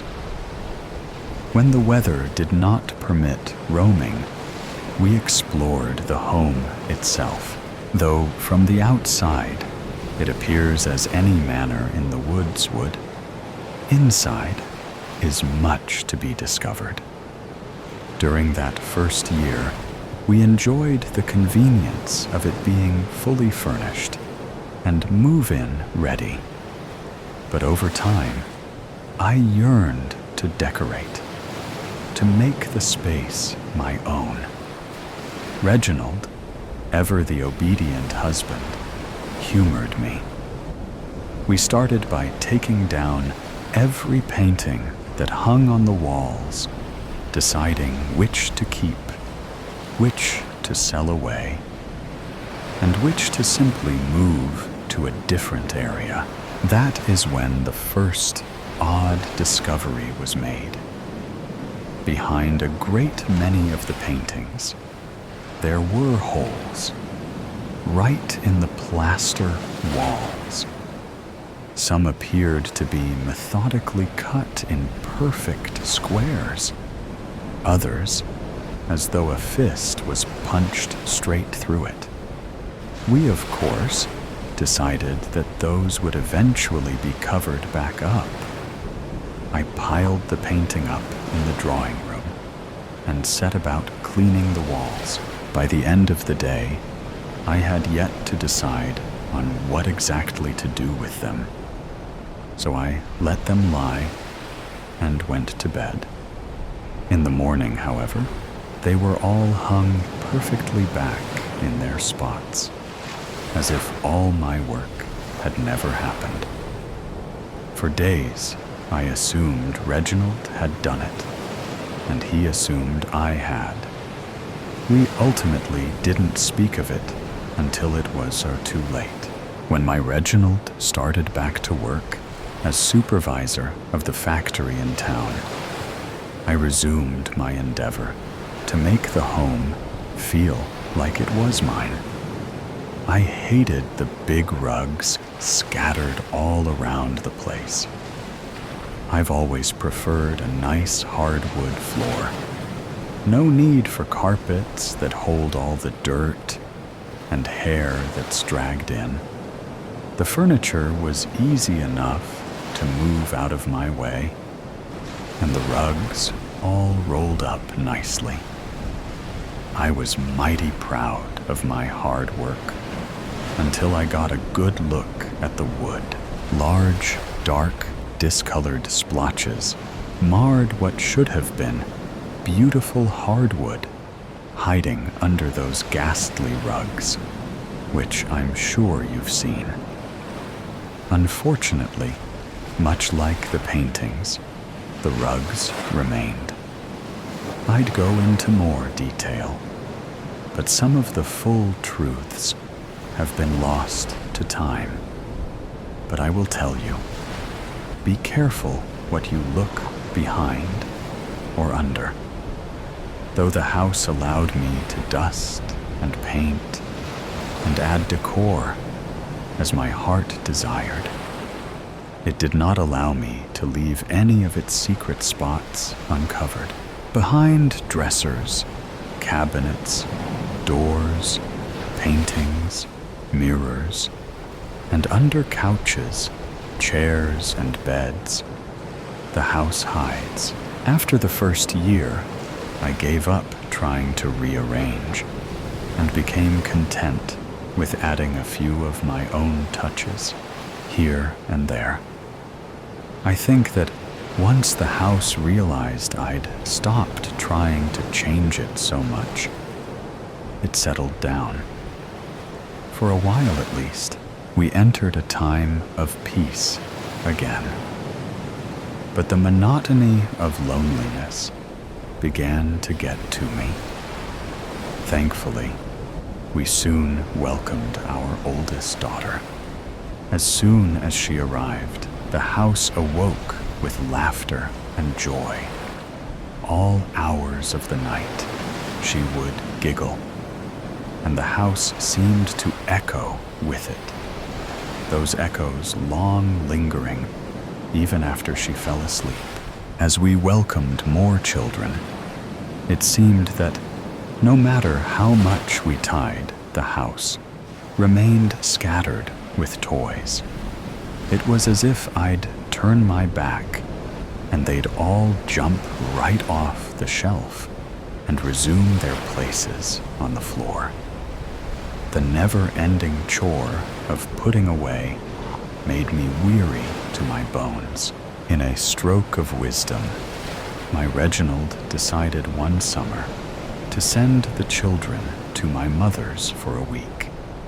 She lived on the coast, never one for the colder air where we chose to live. We didn't see her often, and the children did love her so. Off they went without a complaint, leaving my love and I alone for the first time in over a decade. We didn't know what to do with ourselves. That first night, it was as if we were newlyweds again. But I won't traumatize you with any of that. We felt so young again, only waking when the sun finally shone through our bedroom window, with no rush to feed the masses. When we finally emerged from our bed a little after noon, we walked into an unexpected scene. Every toy, book, pen, shoe, and piece of sports equipment that belonged to the children had been strewn about the first floor in the most uncivilized manner. There was no question that the house had been perfectly clean the night before. Our first thought was that we'd been burgled, that someone had broken in, thinking we'd all left for the coast.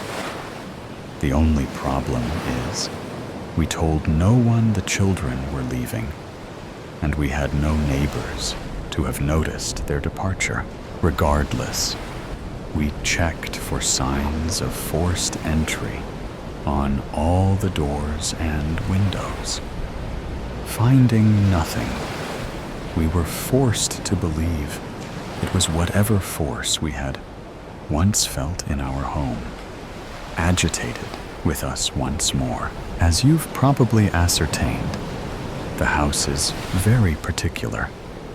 We had come to accept not being able to move the furniture or pictures, but were only just realizing that the house did not like many of the new things we'd brought in either. How many times had I picked certain toys up off the floor, only to find them there again in the morning? How many times had I unfairly blamed the children for messes they claimed they knew nothing about? That morning, we saw the truth of the matter, and I knew something had to change. The children didn't deserve my anger or anxiety. They were not to blame. When they returned, I was sure to tell them as much. But before then, we had to find a way to coexist again with the forces in the house. What should have been a week of relaxation and reconnecting became a week of trial and error. On the first day, we tidied the house, putting everything back where we thought everything should go. Each room made perfect. Then we waited for the first item to fall out of place. As if the house was testing us, it took hours for anything to happen that first day. Then it started, slowly at first, giving us time to notice the items that were out of place, time to correct. It seemed to go in order of the things that bothered it the most, or maybe just the longest. The first toy to go was a set of bells we'd gotten when our oldest was small. The set was a popular toy amongst all our babies, with our youngest being nearly 8 at the time. These bells hadn't truly rung joyously through the house in years, yet they always made their way off the shelf onto the rug. Our family's peace was more important than any sentimentality, or at least that's what my husband and I agreed. And into the bin they went. Quickly, we noticed patterns. Toys that made too much noise. Shoes that left scuffs on the floor. Sports equipment that may or may not have been involved in a few broken windows and busted light bulbs. Books that sat too heavy on the overburdened bookshelves. Room by room we went, removing any and all items the house found to be offensive. It was by no means an easy undertaking. So many items had many more years of use left in them.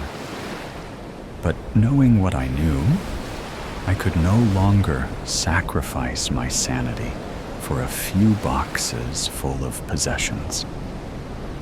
When the last box of offending items left the property, it was as if the house itself took a deep, calming breath. I hadn't quite realized just how stressed I'd been feeling until I didn't feel it anymore. Weight I'd grown accustomed to bearing eased off my shoulders.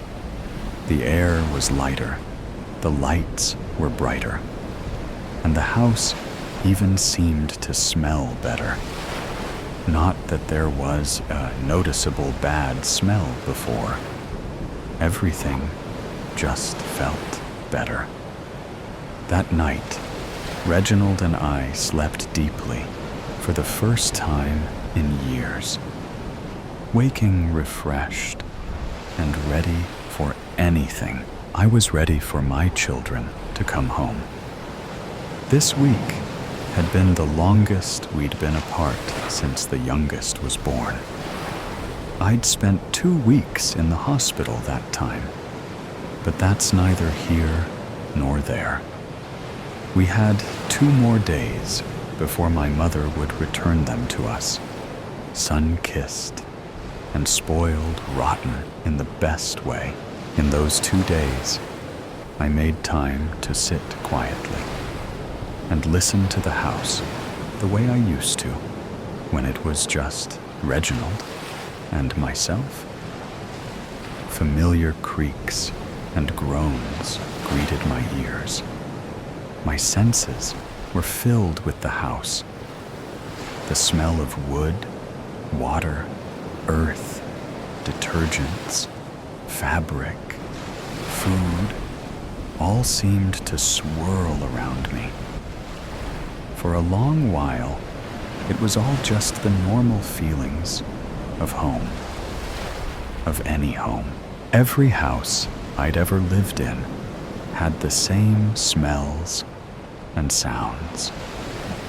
I assume every house in the whole world has the same base set of smells, sounds, and lights.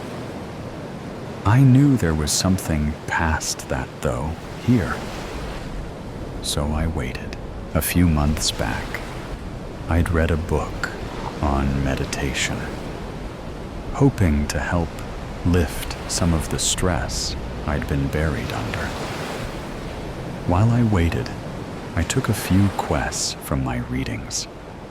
I methodically relaxed each muscle, starting at my toes and working my way to my head.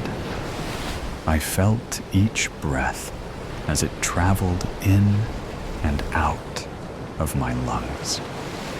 I tried to tune my ears inward to listen to the beating of my heart, attempting to hear the blood rushing through my veins. That's when I finally heard the breathing. It wasn't my own. It was offbeat of mine. Reginald wasn't home. We had no pets, but the slow, deep, steady breaths were just a whisper in my ear. I focused with all my might on the sound, hoping to pinpoint the direction it was coming from. Realization dawned on me. I was all around me, as if I was inside a lung. Then, a heartbeat, slower than my own, reverberated around me. Slowly, I opened my eyes. What I saw changed everything. Ever so lightly, the walls billowed in and out. Ever so slightly, the chandelier above my head rhythmically bobbed, as if contracting, thrumming. Everything in the central family room moved in a steady beat. How many days had we spent in this room? The majority of our lives circulated in this room, where we were most often all together as a family, the way a family room should be used. We often joked that this room was the heart of the house, because there was always so much love here. We were not wrong. This room truly holds the heart of the home. You may think I'm crazy, but I am telling you, here and now, the house is alive. It is not haunted. There are no goblins or ghouls.